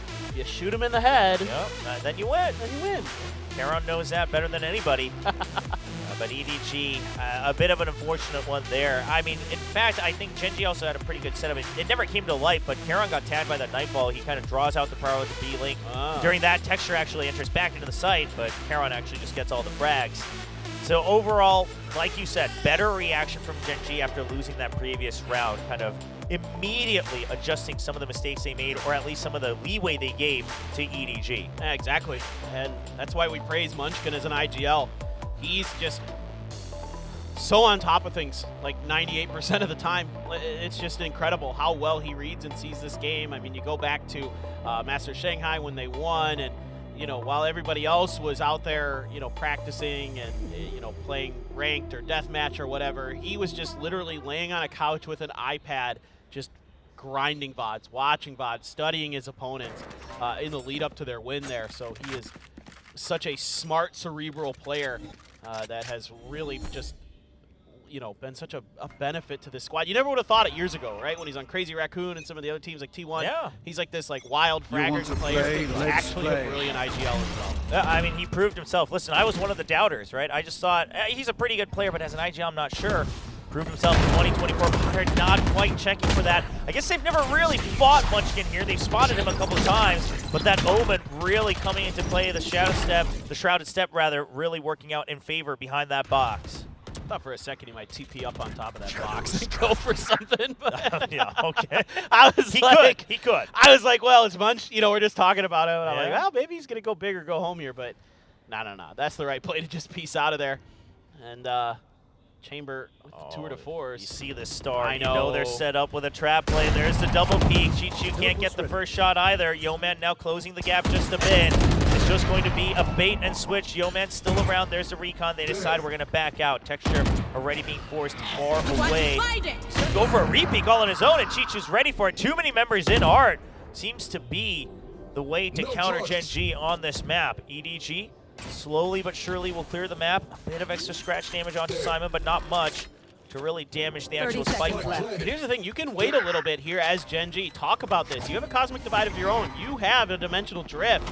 You can counter this and set up your own retake. Use this drone to get a little bit of information. You're going to use that Dimensional Drift. Let's see if they're going to invest a Cosmic Divide as well. There we go. I love this from Gen G. Yeah, they've spotted them all, so Yeoman's just able to get the sprays. Foxy9 pops out as Yeoman is the distraction, but never mind. He's actually the tip of the spear as he gets a triple kill on the retake. Just brilliant. Brilliant. Yeah, well, let him know, Yeoman. Yeah, let him know how you really feel. Yeah, that's right, Foxy. You don't get that defuse. You don't get that. I don't know what comes out of that. The extra ACS. Yeah, for the objectives. yeah, that's right, that's right. You don't get that ACS. And goes to Karan, and it's okay. It's all in good fun, and that was pretty good from Gen G. And I mean, you've got to just be so impressed with Texture, showing us yet another duelist that he is world class on. I mean, it almost feels like he's doing everything in his power to not play Neon. You know what I mean? Like at this point, surely you're good at Neon, but he's just like, well, I can also play the ISO, and I'm like, I guess that works. Sure, why not, right? Yeah. Pretty good showing on his ISO debut here in an official match, leading the board way ahead in the first half for sure, but still finishing strong. And overall, a lot of those first kills, 12 of them on the side of Gen G, that was absolutely Texture in the first couple rounds. Yeah, he had like 4 in the first 5 rounds or something. Yeah. I was like, I was trying to keep track because I was like, God, he's just going crazy. But eventually it sort of fell off a little bit. And I mean, good in the post plan as always. I mean, that's another thing that Gen G is so good at. It makes them so impressive. Is there's very few weaknesses in their game. Gen G looking strong and continuing to give a lot of hope and potential. Oh, it looks like actually he stopped right at the beginning. I thought he'd surely got 4 I thought he had kills. 4. Yeah, oh me my too. God. But yeah, it was just the first 3 rounds. We were so impressed and enamored. Yeah. But still got 22 kills overall, finishing strong. Munchkin 14 and 7. It's not the highest kill score, but it's a very good KD, especially when you're playing that hybrid initiator controller here for the team. Everybody going positive on the side of Gen G. And EDG, I mean, a couple good moments, but at the end of the day, it was just such a strong start for Gen G. Yeah, just too much solid play all around. Some good ideas with the Yoru. Yeoman's just playing solid on the Sova. Karan is Karan. It's a tough matchup for anybody. Well, we're going to take a short break, and when we come back, we will be going to the next map, this time on the choice of Gen G. So don't go anywhere. We'll be right back.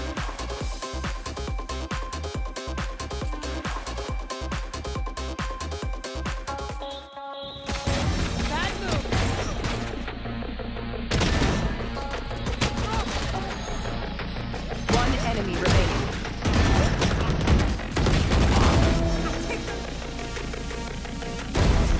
Here we go.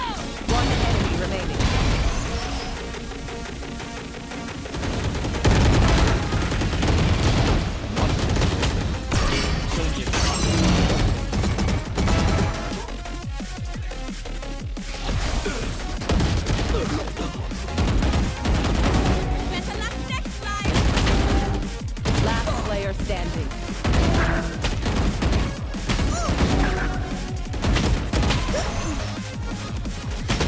30 seconds left. One enemy remaining.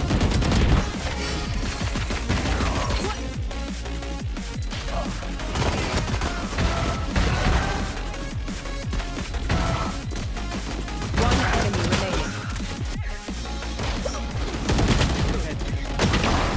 On my trap. One enemy remaining.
We are proud to announce new additions to the XL series.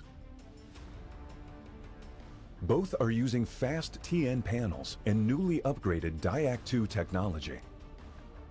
Fast TN panel with its faster native response time can reveal enemy outlines quicker during flashbang attacks. For IPS panel, more overdrive is required to enhance response speed, leading to dynamic image blurring due to the panel's inability to handle the load. These new monitors integrate new dynamic accuracy technology, Diac 2. The upgraded dual backlight design not only provides FPS players with clearer visuals at dynamic aiming and spray control, but are also more friendly to your eyes. Moreover, built in the monitor panel, Diac 2 functions independently and doesn't require any sync with PCs, ensuring no impact on game performance. XL setting to share now has auto game mode feature. Besides download, save, share your settings, it will auto apply different color settings based on your usage scenarios. Outlook of the latest monitors are refreshed. It has incorporated industrial-grade bearings into the height adjustment mechanism, allowing easier and smoother adjustment to the exact desired height. The new monitor series continue to evolve, refining details to ensure players can perform their best consistently in games. This is a brief introduction of the new XL monitor. Feel free to DM us if you have any questions.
Welcome back. We continue with our second best of three of the weekend, or of the day, rather. Gen G versus EDG. EDG trying to bring things up on Umbrella map. They didn't quite enjoy when it was still in the map pool, and it looked like it had some promising aspects, with Gen G coming out with a new composition. Looked very, very clean. Yeah, and Texter's debut on ISO is nothing short of astounding. I mean, just set the tempo early on that attacker side, was shutting rounds out before they basically even began. And then from there, they were able to just kind of gain themselves some nice reads, some good decisions, some good outplays with their utility and their mechanics, and just kind of got over the line. We saw some cool stuff. Coast had a nice play in there, and a few other moments with Potter with the Neon. So, you know, with those new players, you're seeing glimpses, you're seeing glimmers that, you know, if they end up getting call-ups or, you know, go to another team or whatever, there's potential there for sure. But at the end of the day, this Gen G squad is also, just like T1, already looking pretty fearsome overall.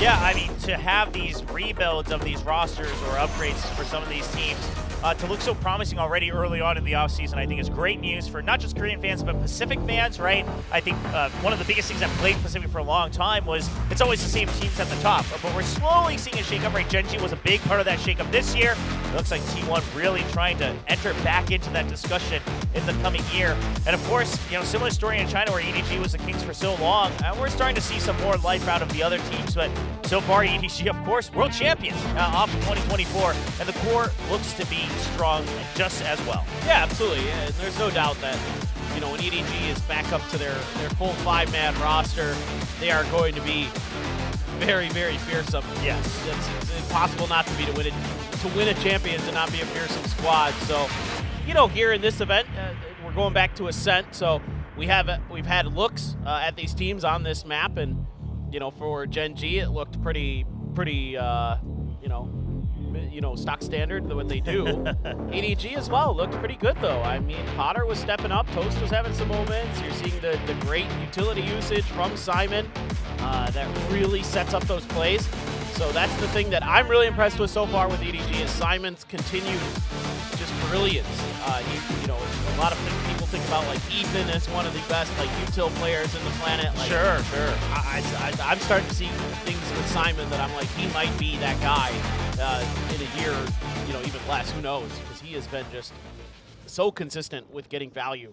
I mean, Simon was the big reason they went to overtime at all against T1 yesterday, right? 19 kills and 21 assists.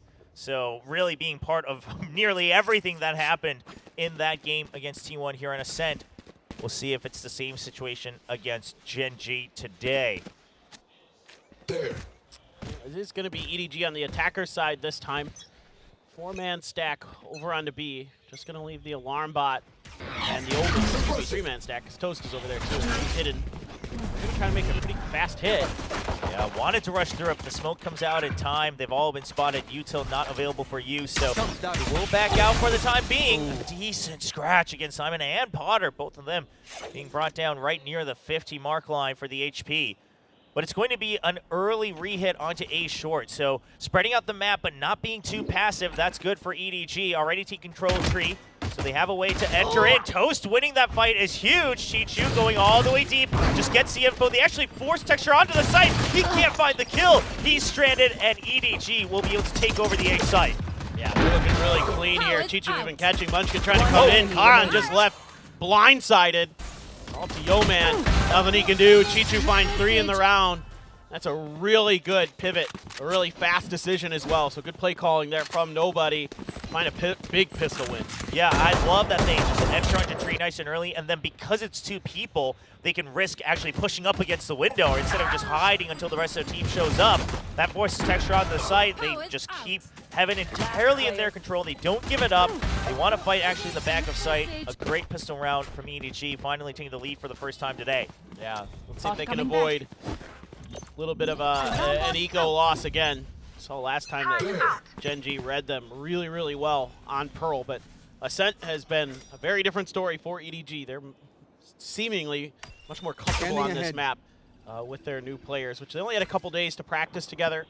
That is what the other players were saying on their streams, that they only had 2 or 3 days to really try to work with this tandem that came in to fill in for Smoggy and Kong Kong. And so this map, you know, obviously one of the oldest maps in Valorant, so everybody kind of knows it. They kind of understands what your roles are, what your jobs are, especially with both teams just picking the meta comps.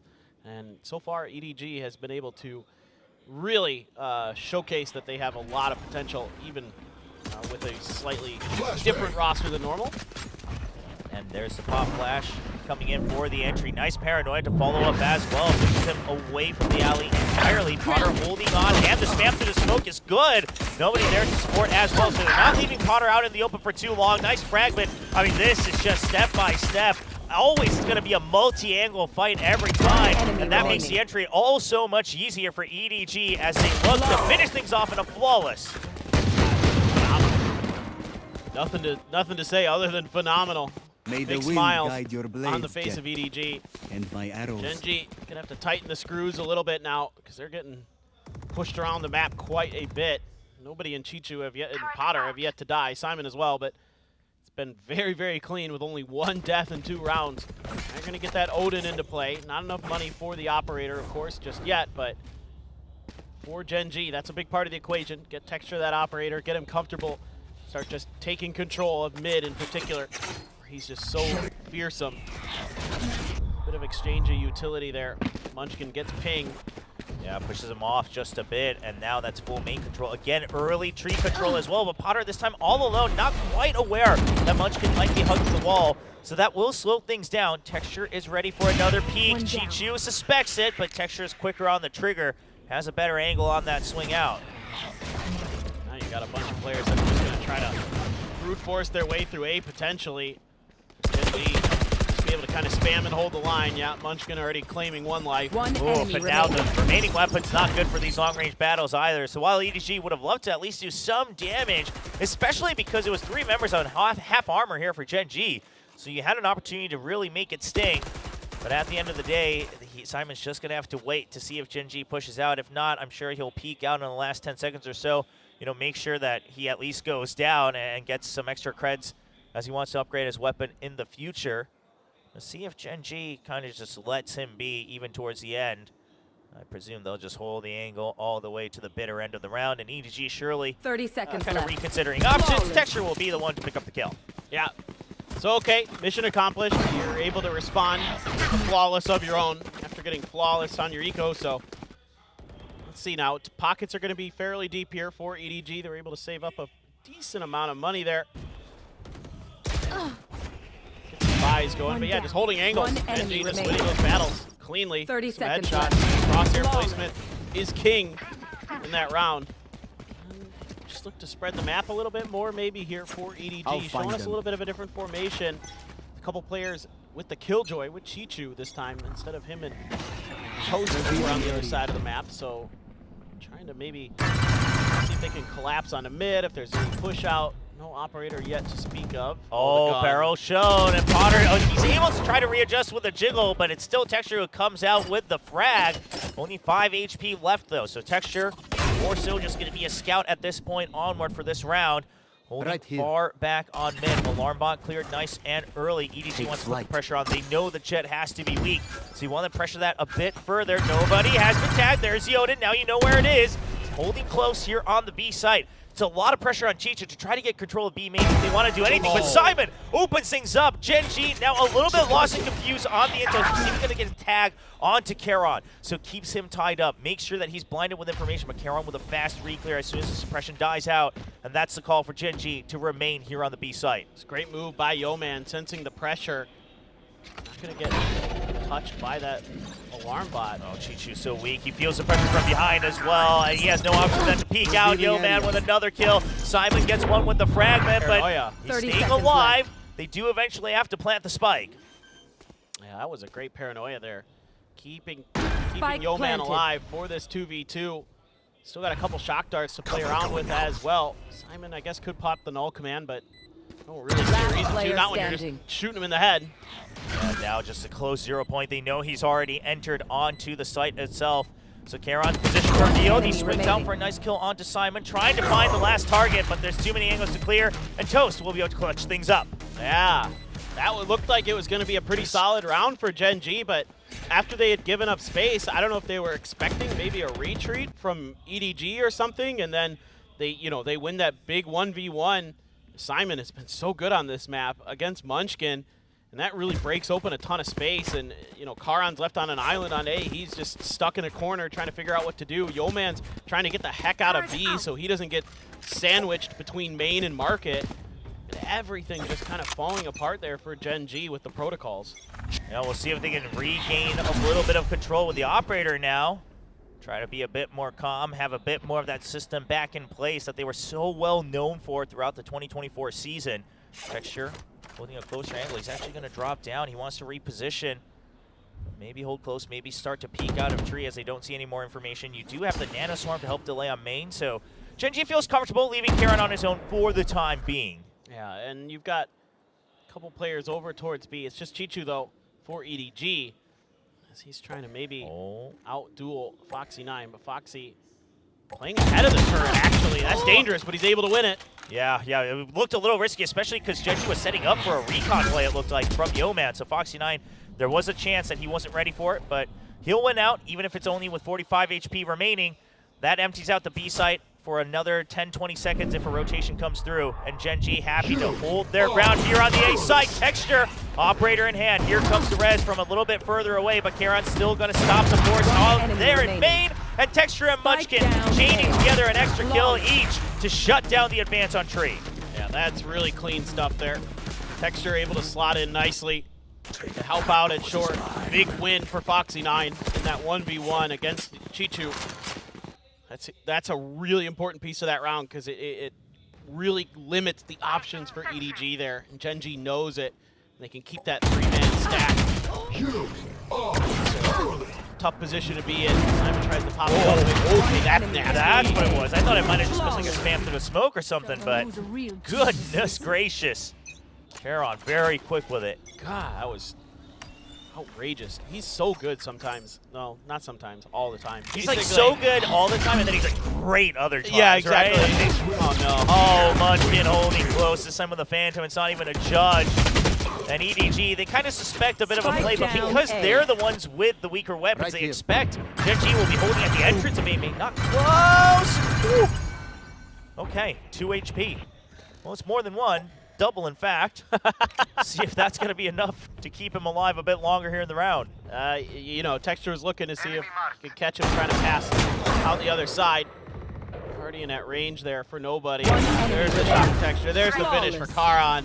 And Gen G able to tie it up with another flawless, so able to invest in that operator, and you can already see that it pays off dividends for Gen G. Once they can get into that gun, it's so much harder for the attackers. Oh, yeah, absolutely. Again, a core reason of why Ascent seems to be so defensive-sided is the operator can shut down so much. I mean, every part that you want to enter into a site is a narrow choke point. Makes things a lot easier for the operator. You've got so many long sight lines as well. But EDG, you know, they did get 3 rounds early on, so it's not a bad start here for the attacking half. Just even one more would put them at a decent position at the half, and maybe even set up for more. You do have a Hunter's Fury now for EDG. So let's see if they can maybe find a pick or a spot to use it. But aggressive push-outs from Gen G again towards A main. Yeah, Texture's been getting very aggressive and very active with the operator. He's usually pretty good about, you know, taking a shot and rotating, but today he's just going out on his own sometimes, going for these peaks. Yeah, a lot of confidence today flowing for Texture. I mean, you'd have to be after the way he played on Pearl. And they're confident to leave him alone. I mean, that's another thing for Gen G is you have the trust in your players to let them make those individual plays, whether it be him or Munchkin or Foxy9, whoever. You know that they're good enough to get the job done in those 1v1s, or if it's more than that, to at least make the right decision to make the situation as favorable as possible in your favor. Munchkin, though, so out ahead of this in mid. Yeah, so much information gained from Gen G, right? A main cleared, mid cleared, now the turret goes off. You know it's B. Odin at the ready, trying to scratch them off. There are the Nano Swarms being popped off, maybe a bit early, but you still have a fragment from Munchkin as well. So much delay. There's 0 point. Null Command also there. 0 point just for info, trying to get the tags. The spike has already started on the rotate, but you see the Jet and the Killjoy, so Gen G's not going to make a move just yet. They're actually going to go for a pinch Paranoia onto Munchkin, but it clears before they go for the swing. He's ready for it. Just needs to play for time. Only 10 seconds left on the clock, and EDG enters the grinder, and all get melted and shredded down. That's a decent idea there by EDG, but just never able to really get comfortable enough with Yeoman holding the door. With Munchkin on the other side, there's a Paranoia that comes through. I'm not sure if it hit Munchkin or not, but it definitely let him know they're coming from that angle. Gave him the time to prepare for it, and they shoot around the corner, kind of trying to pre-fire. Munchkin pre-fires right back, makes him pay for it. He gets 3 in the round. That's tremendous work from the IGL. Now he's 10-3, so starting to really heat up the IGL for Gen G. And the bank account is getting deeper and deeper. A few ults in the bag as well. Yeoman has his Hunter's Fury. It's a weaker buy for the side of EDG. Yes, they have a lot of ults. Are they going to be able to use it? They're going to go for the Hunter's Fury there. That's trying to get some early clearance, trading back and forth from both sides. But at the end of the day, well, I was going to say it's going to be, of course, Gen G kind of smiling if they just trade the ults since they have the better weapons. But it's going to be Chichu who gets a free upgrade onto the Phantom, but he's low, and Texture gets the call on that one. Shorty comes in, Foxy9 trying to hold strong. Enough time for Karen to reposition down here under in Hell. Conquering the A site, defending it from all of the good that's trying to come in from EDG, and Texture peeks out for the 3K.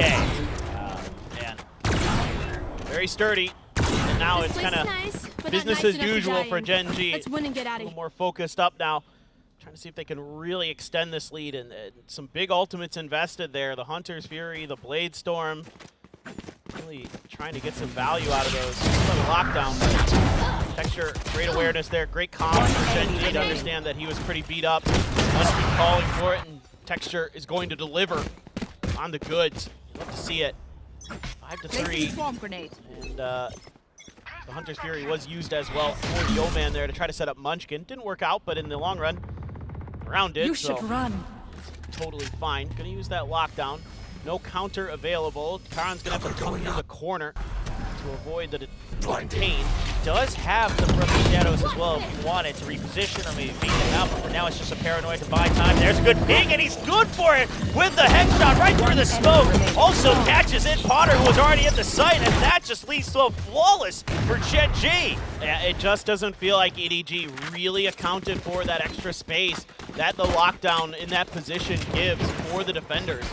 Gen G can just even put a player up on Heaven right when that lockdown expires. They're able to just start punching through. The Yeoman's utility so good there as well to get that spot. Texture comes in with the Blade Storm, starts knocking players down. Foxy9 is there.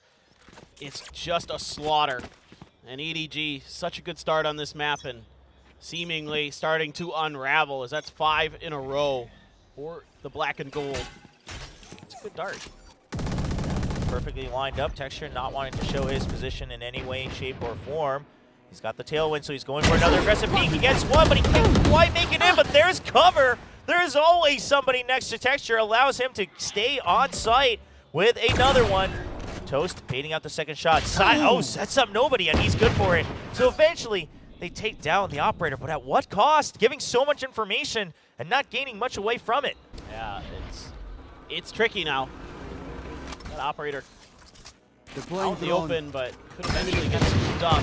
You see one player out there, so that's going to open up the door for some shock darts, and now you have to try to get through an Odin hole. He just sprays him through the wall. Yeoman just knows. Pichu, hello? Oh, Yeoman trying to spray down for another. He's just holding on. He knows he's weak. He spots him, and he gets him through the blind. The paranoia coming through, but it's not going to stop him. And I do wonder, I think Foxy9 might have actually gave him the call. He was further behind, so might have seen an elbow or something on that first shot. But either way, Yeoman very quick on that read. Yeah, that's really, really heads-up stuff from Yeoman. I mean, the spray through the wall, just understanding that they were probably going to be pushing that angle since he had the info already. So mentally prepared for this. Might have saw an elbow, I don't know, yeah, but that's crazy good. It's comms or if it's Foxy9 seeing something regardless. Very, very impressive. Maybe a reveal on the mini-map, but what was I going to say? Oh, Foxy9. I like the way that sometimes Gen G has Foxy9 backing up Texture when he has the operator. Yes. And he does such a good job of holding those off angles for Texture to make sure that he has a bailout. Even if the dash doesn't go right or he doesn't have the dash potentially, he seems to be really good at understanding that he needs to hold XYZ angle to make sure that Texture has an out. Yeah, and it's also, obviously, on a sense, it's a lot easier to set that up in a certain way with the Killjoy, but oftentimes the Killjoy, another agent that is fairly good with the operator since you're pretty self-autonomous with your util, so even if it gets dropped or something like that, there's other options. Foxy9, of course, loves to use the operator. It's overall a good setup, and it's great to see that Texture, has that extra backup no matter the roster change here for Gen G. But EDG, they will call that timeout. They don't mind if they're behind too much on the attacking side, but they would like to get an extra round or two here to really set them up for success in the second half. Yeah, absolutely. But it's scary going up against Gen G on the attacker side. We've seen it many times last year. Again, yes, different roster, but a lot of the same ideas and the same ability to just have Texture kick doors in for you. You know, Foxy9, who knows, maybe he's going to be able to do some lurking, and Munchkin always so fearsome in that short A area. Tough no matter how you slice it. EDG get a good shock dart, clearing the alarm bot. Another good push up through market, this time pretty aggressive for taking this space. Oh my god. So clean. Doesn't miss a beat. He's just so quick on that reaction. Just barely sees the elbow and makes sure that he's lined up for it. Gets the headshot through the wall to finish off the kill. And now that drone came through, and now you gotta worry as EDG. Is that Odin just sitting in market again? Like, that's such a good, nice little change of position for Yeoman to use that PC utility. And look at that reposition from Foxy9 as well. For your crossfire up and mid, you still get to activate your turret. Meanwhile, Texture, he's pushing out far. He gets information, forces their hand up in mid. That allows Yeoman to be ready. Here comes the null command. And so it's going to be Texture watching from far. He actually gets the KO before the entry happens. And that's going to mask Yeoman's position even further. Holding close with the Odin, saw the head, but nobody's quick with the headshot. Texture now caught in the sight, but Foxy9's here for backup. He's good for the 4K. Gets all three as they enter in from market. Now hunting for the ace. Don't die. Don't die to the nano. Definitely don't die to the nano. That would be anticlimactic for sure. I don't think he's going to get it. Chichu's not going to give him the opportunity. But what an impressive backup play here from Foxy9. I mean, that normally shouldn't 10 work, seconds left. but he just found just enough of a timing, and the shots were clean enough. Well, hello. And Chichu, he does succeed at not giving the ace, but he's going to still give the frag. And Gen G's laughing about it. They know what the situation was, but we got to see that replay. That 3K right there as he exits out of the smoke, just impressive, because the goal was just to keep Texture alive. Yep. And then he does more. This first shot is... Well, this is nasty, too. This was a Foxy9 round through and through. Yeah, just absolutely incredible. One, smoke comes down, just disrespects it, gets ahead of the fragment. That is so freaking clean. Yeah, I mean, it's not even a complete straight spray transfer. He just resets with the Vandal. Right here. What a round from Foxy9. Scanning ahead. Now, continuing on, he's got that lockdown with that many kills in the previous round. Not a surprise there. Chichu constantly getting taken down low by that Odin. He's not going to be happy about that one. Dude, Yeoman really is doing a great job causing so much pain for EDG with his util, following up with the Odin in whatever fashion he needs to. He has been so oppressive on that B site. Oh, the outlaw for Munchkin as well. A bit of an econ play to really put the nail in the coffin against EDG. Keeps Gen G so rich for the remaining rounds if they are able to succeed here without dropping too many weapons. Drone now forcing them out a little bit, getting some extra information. Gonna spot the jet right at the last second. The drone turned around. So you know, okay, there's still a bit of a setup here in mid. Gives the call to Texture to reposition at a wider angle.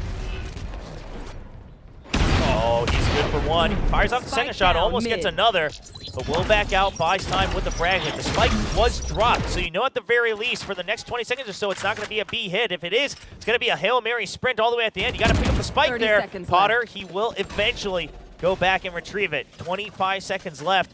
And Tree immediately re-cleared by Munchkin. Gen G knows absolutely that this is the entry onto B. Fragment comes in, but Texture just waits for the extra frag. Peeks out for another. He's going for a third. Smoke comes out. That'll stop him. He eventually goes down, and Potter and Toast, the two youngsters, they're trying to clear it, but the lockdown, you just can't get past that. There's no time. The round is done. You have to take everybody out, and Toast is trying his darndest, but you just cannot win as Karon is so far away. Foxy9 even gets the double. I just, Switching sides. well, I mean, nailing the coffin all the way through 6 feet under. Just brutal, brutal stuff. Once Gen G kind of got the feel for the map, got the operator into Texture's hands, that was half over. But switching sides, defender side, Copium. EDG, you know, looking good yesterday, able to push it into OT. See if they can dial it in again, find some strength. Obviously, a lot of Gen G fans here. I like the one fan that had the sign that said Gwangju 9, because Foxy's from Yeah, Gwangju. because he's from Gwangju. I like cute. that. Yeah. A little bit of a hometown hero story. Lots of Gen G fans, of course. A couple EDG fans here and there. Oh, wow. Okay, cheering on for EDG. tiger on the menu for dinner? Well, we'll see. See, that's a bold statement. All right. I like that. I like that. That's a clever sign for Yeah, sure. that's a good one. Yeah.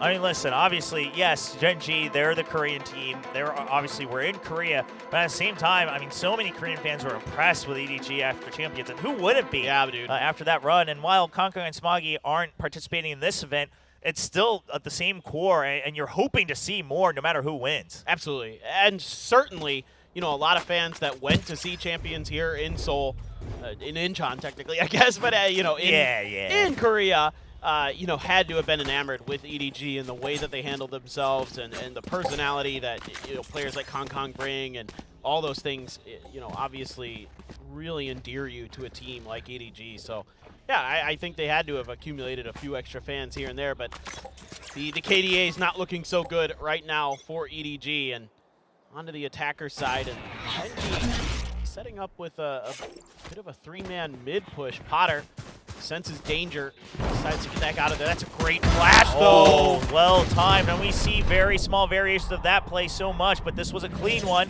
Nobody's still going to stay alive for the time being. He actually peeks out for a second, maybe. Okay, that was a little messy on both sides, but Foxy9 will come out on top, and that's exactly what Gen G needed to be able to enter the site. Meanwhile, Munchkin, he's still fishing for a lurk. He thinks the rotates might have been late, but EDG's all here. Munchkin's not going to be part of the fight if EDG comes through. Foxy9, though, buying time. Yo-Man as well. They haven't planted it just yet, and now they will wait until Munchkin comes. I love the patience coming in. Toast, the Inkling comes in a little bit too late, and Gen G continue to lead. Yeah, what a hold here from Yo-Man and Foxy9. I mean, really having to go through the meat grinder just to get to the site itself. Gen G commits all their resources to it, and they're able to just barely break in. And they're able to hold the line so nicely there. Good combination with the crossfire. Good heads-up play by Yo-Man to snag that ghost on the way in as well. Not try to challenge that alley angle with his classic. I think that was a really smart decision. And a decent hold from EDG, but it's just not quite enough. One enemy remaining. And Foxy9 has been really hot these last couple of rounds. Another big execute from the side of Gen G. Trying to spam through the wall, go fishing for any players that might be holding a tight angle with a shotgun or something. Yeah, good entry, checking those close angles as well. So you know that the site is clear, just to spam through the smoke, not taking any chances. Door already closed, and EDG, they are absolutely out of options. I mean, now he's going to jump in blind into the crossfires, into the sight lines, and that looks like it's going to be a flawless for Gen G as they get up to 11. Insane. Gonna get the plant down as well to get that extra money. And Yo-Man, he is just having a ball this tournament. Yeah, I don't know what happened. Like, Yo-Man, at 10, he was like laser focused. Yeah, he was zoned in. Like, it was him versus Buzz in terms of who could get more zoned in a match. But today, he's just enjoying Valorant. Yeah, he's having a great time. And you can see it in his play. He's more confident in his decision making. Like we saw that shorty pull out, and then coming into this previous round, just knowing when to make the right calls, when to move, not take a fight, take space instead, make sure you get the plant down. All those little things so important. Nano to try to clear the turret, I suspect. Yeah, it should be landing, but the turret's way out in front. Yeah, I mean, this is for... Actually, even if it was up against wall, I think it would have missed either way, but this time a lot forward of a turret. Some adjustments given the meta changes and what lineups people are coming up with. Right now, Gen G holding up very close, but seeing, trying to make EDG get antsy, right, on their buy round. Because if you win here, not only are you up onto match point, but the weaponry starts to get a little iffy. Even if EDG tries to go for a comeback. Potter getting that distance, but he's just too weak. Karon with the swing, Texture with the pinch, gets over, gets the information with the one shot coming out from Toast. So now it's a crossfire here in Tree. They're just keeping them tied up, waiting for the main force to enter through a main. And Sight give it over to Gen G. Just the coordination with these players is so darn good, and now Texture's gotten up into heaven, but they're already spamming it. Ooh. I don't know if they heard it or just know that that's what Texture likes to do. Yeah, they're going to take him down. Yeah, he tried to weave as much as possible, but not quite Neo in this round. As Yo-Man waits with the Ares. If they start to flood in, they will just get massacred. The dart doesn't quite get cleared, so Yo-Man has to reposition, drawing out a lot of time and fire. It's a 4v2 in favor of Gen G. EDG just don't have enough bodies to throw at the problem, and Gen G lead up to match point. So oppressive as Gen G. Match point. They're just so fast right now. They're so confident. every fight they're taking. And Foxy9 doing such a good job on the other side of the map, causing a lot of distractions, clearing alarm bots, making noise, keeping the other players planted. Potter tries to get a little bit aggressive, takes a lot of damage, then eats a flash and pays the price. That gives a gun upgrade over to Munchkin and Karan, and well, EDG has to throw every piece of money and utility they have at this round to try to get this over the line. Oh my god. Yeah, Gen G's just shoving in, but Potter, quick turnaround after he escapes the initial fight. Will shut down the impact here from Gen G. So Gen G trying to really throw EDG off, and Gen G does this, right? This is just classic Gen G. When they're up either, 1 point away or at map point, they'll just suddenly go fast, and they'll go for a Hail Mary and see what happens. If not, you've at least shaken them up and made them consider all these other options in the coming rounds. Exactly. And again, it's what makes them so tricky to deal with is they are so diverse in the way that they play the game, in the way that they call rounds. And it's never two of the same rounds in a row, especially on attacker sides. Like, they are always giving you very, very different looks. It's different players in different positions, able to spread the map. Yo, man, though, this is a really tricky spot. Yeah, I mean, this is a good angle being held by EDG. Nobody's ready for the anti-flash, and Chichu's there for the scout. They're calling for it, but there's the flash. Chichu gets the trade, but not able to save nobody. So that opens up market. That allows the spike to be delivered onto the site. Meanwhile, Heron still waiting on a site, only gets one. Potter cleans up the site, and now the rotations come through from EDG, but Chichu, too far ahead, gets picked off, makes it an even 2v2. Foxy's just so dialed in. What do you do now? He sets up a nano for the alley push so they can hold the stairs. Yeah, and the alarm bot on stairs as well, so you don't really need to be peeking it. This is going to be tough. The nanos just to keep them at bay, and then the 0 point to scout out. You know they're both close now. The alarm bot gets triggered. Munchkin only spots one. They don't know that Potter's here just yet. Potter in a 1v1 against the IGL of Gen G. Taps and swings immediately, and Munchkin lands the shot. 13-3, a one-sided affair for Gen G as they bring home the victory. Yeah, really clean stuff from the Korean teams this weekend. Really solid at times.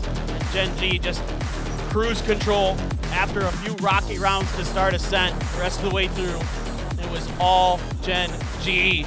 And they, oh man, 4-0 for Korea, right? Yeah. Goodness. I mean, listen, obviously not the exact matchups a lot of us were hoping for with the full rosters, right? Kai unable to attend this event. Kong and Smoggy taking a break on the side of EDG. So sure, it's not the full forces clashing up against each other, but at least for the Pacific fans and the Korean fans, you're trying to get a look into, okay, is this roster really going to deliver on the anticipation, the expectation? And so far, it absolutely does. Yeah, and you're getting a good look into the mentality of the Korean teams, of Gen G and T1. You're seeing, like, what are the meta ideas that they're toying with coming into 2025? Like, Gen G, not really running a lot of Sentinels on the bigger maps. You know, they feel more confident in their ability to just let a double duelist roll or just let their natural kind of abilities come into play and their natural ability to rotate on the map. And T1 bringing some new ideas with the buys, with the double duelist on Pearl, things like that, where they're willing to kind of show you very different play styles on different maps. That makes it really tough to read an opponent. We'll see if that continues, of course. Obviously, still plenty of time to experiment, and I'm sure maybe, one patch still ahead before the 2025 season starts to really shake things up. They've already hinted at quite a few agent changes down the road. Anybody? Yeah, Neon, yeah. Phoenix buffs, when are we seeing more of those? The Phoenix buffs, yeah, let's go. I'd like to see more of those. But, I mean, obviously, Harbor, another agent that they've said they're always taking into consideration on how to change up. A lot of things have been teased. But aside from that, in the current meta, Gen G already accepting the fact that things have to change. They want to be ahead of things once again, like they were in 2024. Yeah, absolutely, and that's really, really good. I'm really happy to see both teams pushing the envelope with the agents, with their compositions.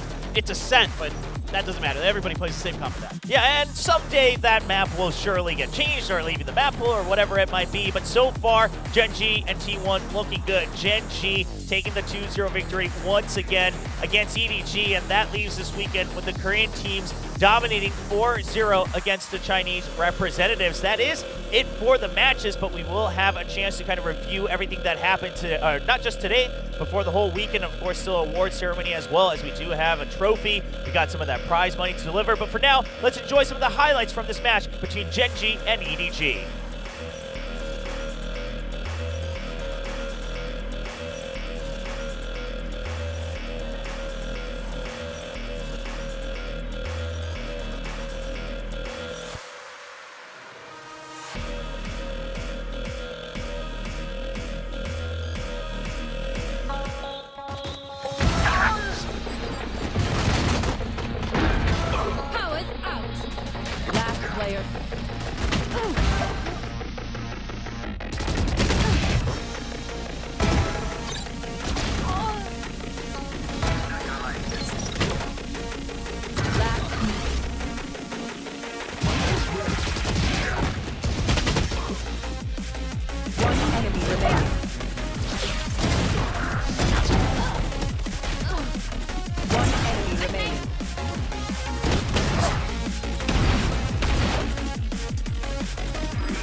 One enemy remaining. One enemy remaining.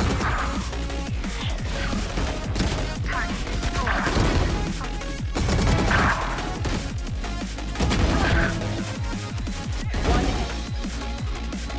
One standing.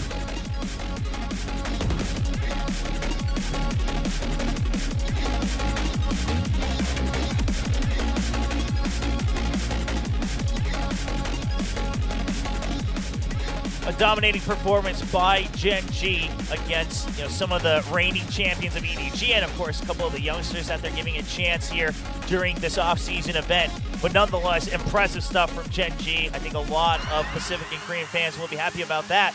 And that brings us to a, maybe a bit of a disappointing close, quite frankly, to the weekend as the Korean teams dominated today once again 2-0, 2-0. Yeah, I definitely was hoping for at least 1-3 mapper here somewhere along the line, and Trace flirted with it. So did EDG, frankly. They had the one overtime. So, there was some really good performances there. But, yeah, again, it's a little bit tough when you're in the offseason. You're maybe trying a few things out to see what could work, trying some players out to see if they can kind of fit in for you. All those things kind of put together. But, for T1 and Gen G teams that only recently kind of fully came together, they really want to make sure that they're in good form. They want to get as much practice as they can in. Whereas the other teams, they have their same 5 from last year, so they can toy around a little bit more. They have that experience together that they don't need to worry about having to come to an event and really, bringing the 5 and trying to see what they have. They already know what they have. Yeah, exactly. And there's so much of the offseason left as well. Exactly. So it's going to be a slow build-up. But again, T1 and Gen G, they just finalized their rosters. They want to get a head start. They want to make sure they realize what the weaknesses are that they need to shore up. I mean, T1, I think, is a good example of that, where they noticed, okay, we won Red Bull qualifiers, right, for APAC for home ground, but, okay, we need to fix some of this stuff up. Now looking a bit cleaner coming into this weekend, maybe cleaner when they go to Germany, and then, of course, down the road, a couple more events for both of these teams. All 4 teams, in fact, already scheduled for extra events in the offseason. So it's been a good look, but, I mean, this offseason, we've been feasting here in Pacific. Oh, God. I mean, so many great events. That the Red Bull qualifiers, 10. I mean, there's one coming up in Chengdu soon. Like, there's all kinds of awesome stuff that's been going on here in Pacific. We have so many great teams in this region, so many great players. And great fans, too, of course. Yeah, of course. And a lot of the Korean fans, I saw some wearing, like, Champions goodies as well right here in Gwangju, so clearly all showing up. But that was all of the matches that we had prepared for the weekend. Of course, we do have an award ceremony, but it's going to be it for the commentary here from myself, Chober, and Paper Thin. We'll take a quick break, and when we come back, we will have the award ceremony here for the GES Asia.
We are proud to announce new additions to the XL series. Both are using fast TN panels and newly upgraded Diac 2 technology. Fast TN panel with its faster native response time can reveal enemy outlines quicker during flashbang attacks. For IPS panel, more overdrive is required to enhance response speed, leading to dynamic image blurring due to the panel's inability to handle the load. These new monitors integrate new dynamic accuracy technology, Diac 2. The upgraded dual backlight design not only provides FPS players with clearer visuals at dynamic aiming and spray control, but are also more friendly to your eyes. Moreover, built in the monitor panel, Diac 2 functions independently and doesn't require any sync with PCs, ensuring no impact on game performance. XL setting to share now has auto game mode feature. Besides download, save, share your settings, it will auto apply different color settings based on your usage scenarios. Outlook of the latest monitors are refreshed. It has incorporated industrial-grade bearings into the height adjustment mechanism, allowing easier and smoother adjustment to the exact desired height. The new monitor series continue to evolve, refining details to ensure players can perform their best consistently in games. This is a brief introduction of the new XL monitor. Feel free to DM us if you have any questions.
The 2024 GES Asia Valorant Tournament, Korea versus China over this past weekend. It comes to a close. And it was, of course, Korea kind of dominating the entire weekend.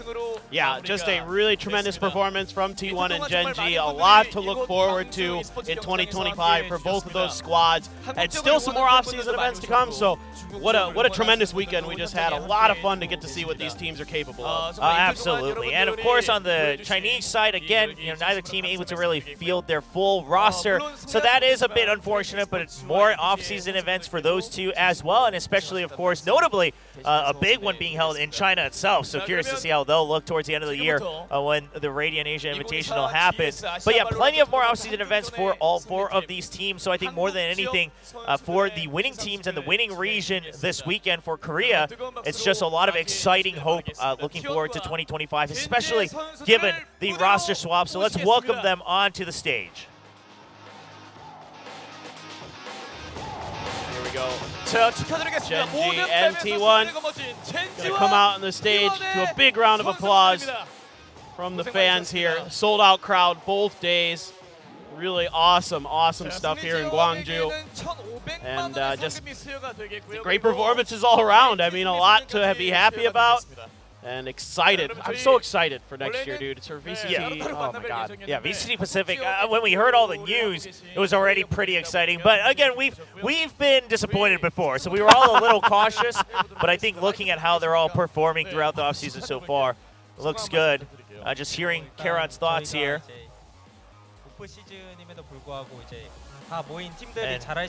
And just saying that even though it's the off season, it feels good to see both teams that come together with their full rosters and looking good so far. And individually, I'll be honest, I'm not satisfied with how I played for the weekend. Wow, Karan really holds himself up to some high standards. Yeah, no kidding. He played pretty darn good. Yeah. It does look like a Texture was kind of ribbing on him from the side there off camera.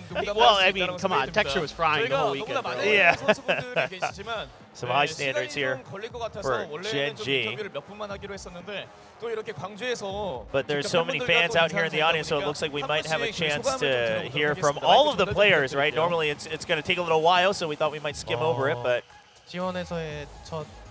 Meteor, his first Korean tournament here in Korea as a T1 member, so he's happy to have represented them to success, and he hopes that fans will continue to support him and T1 as well.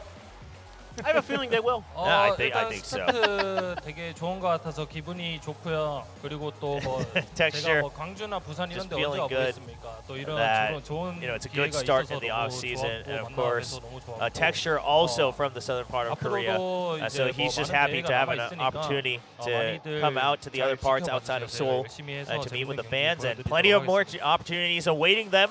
So he's looking forward to delivering on that performance, and a big cheer. We don't even have like proper crowd mic set up, but we still hear it here this time around for Texture. And Izu going into his second year in T1.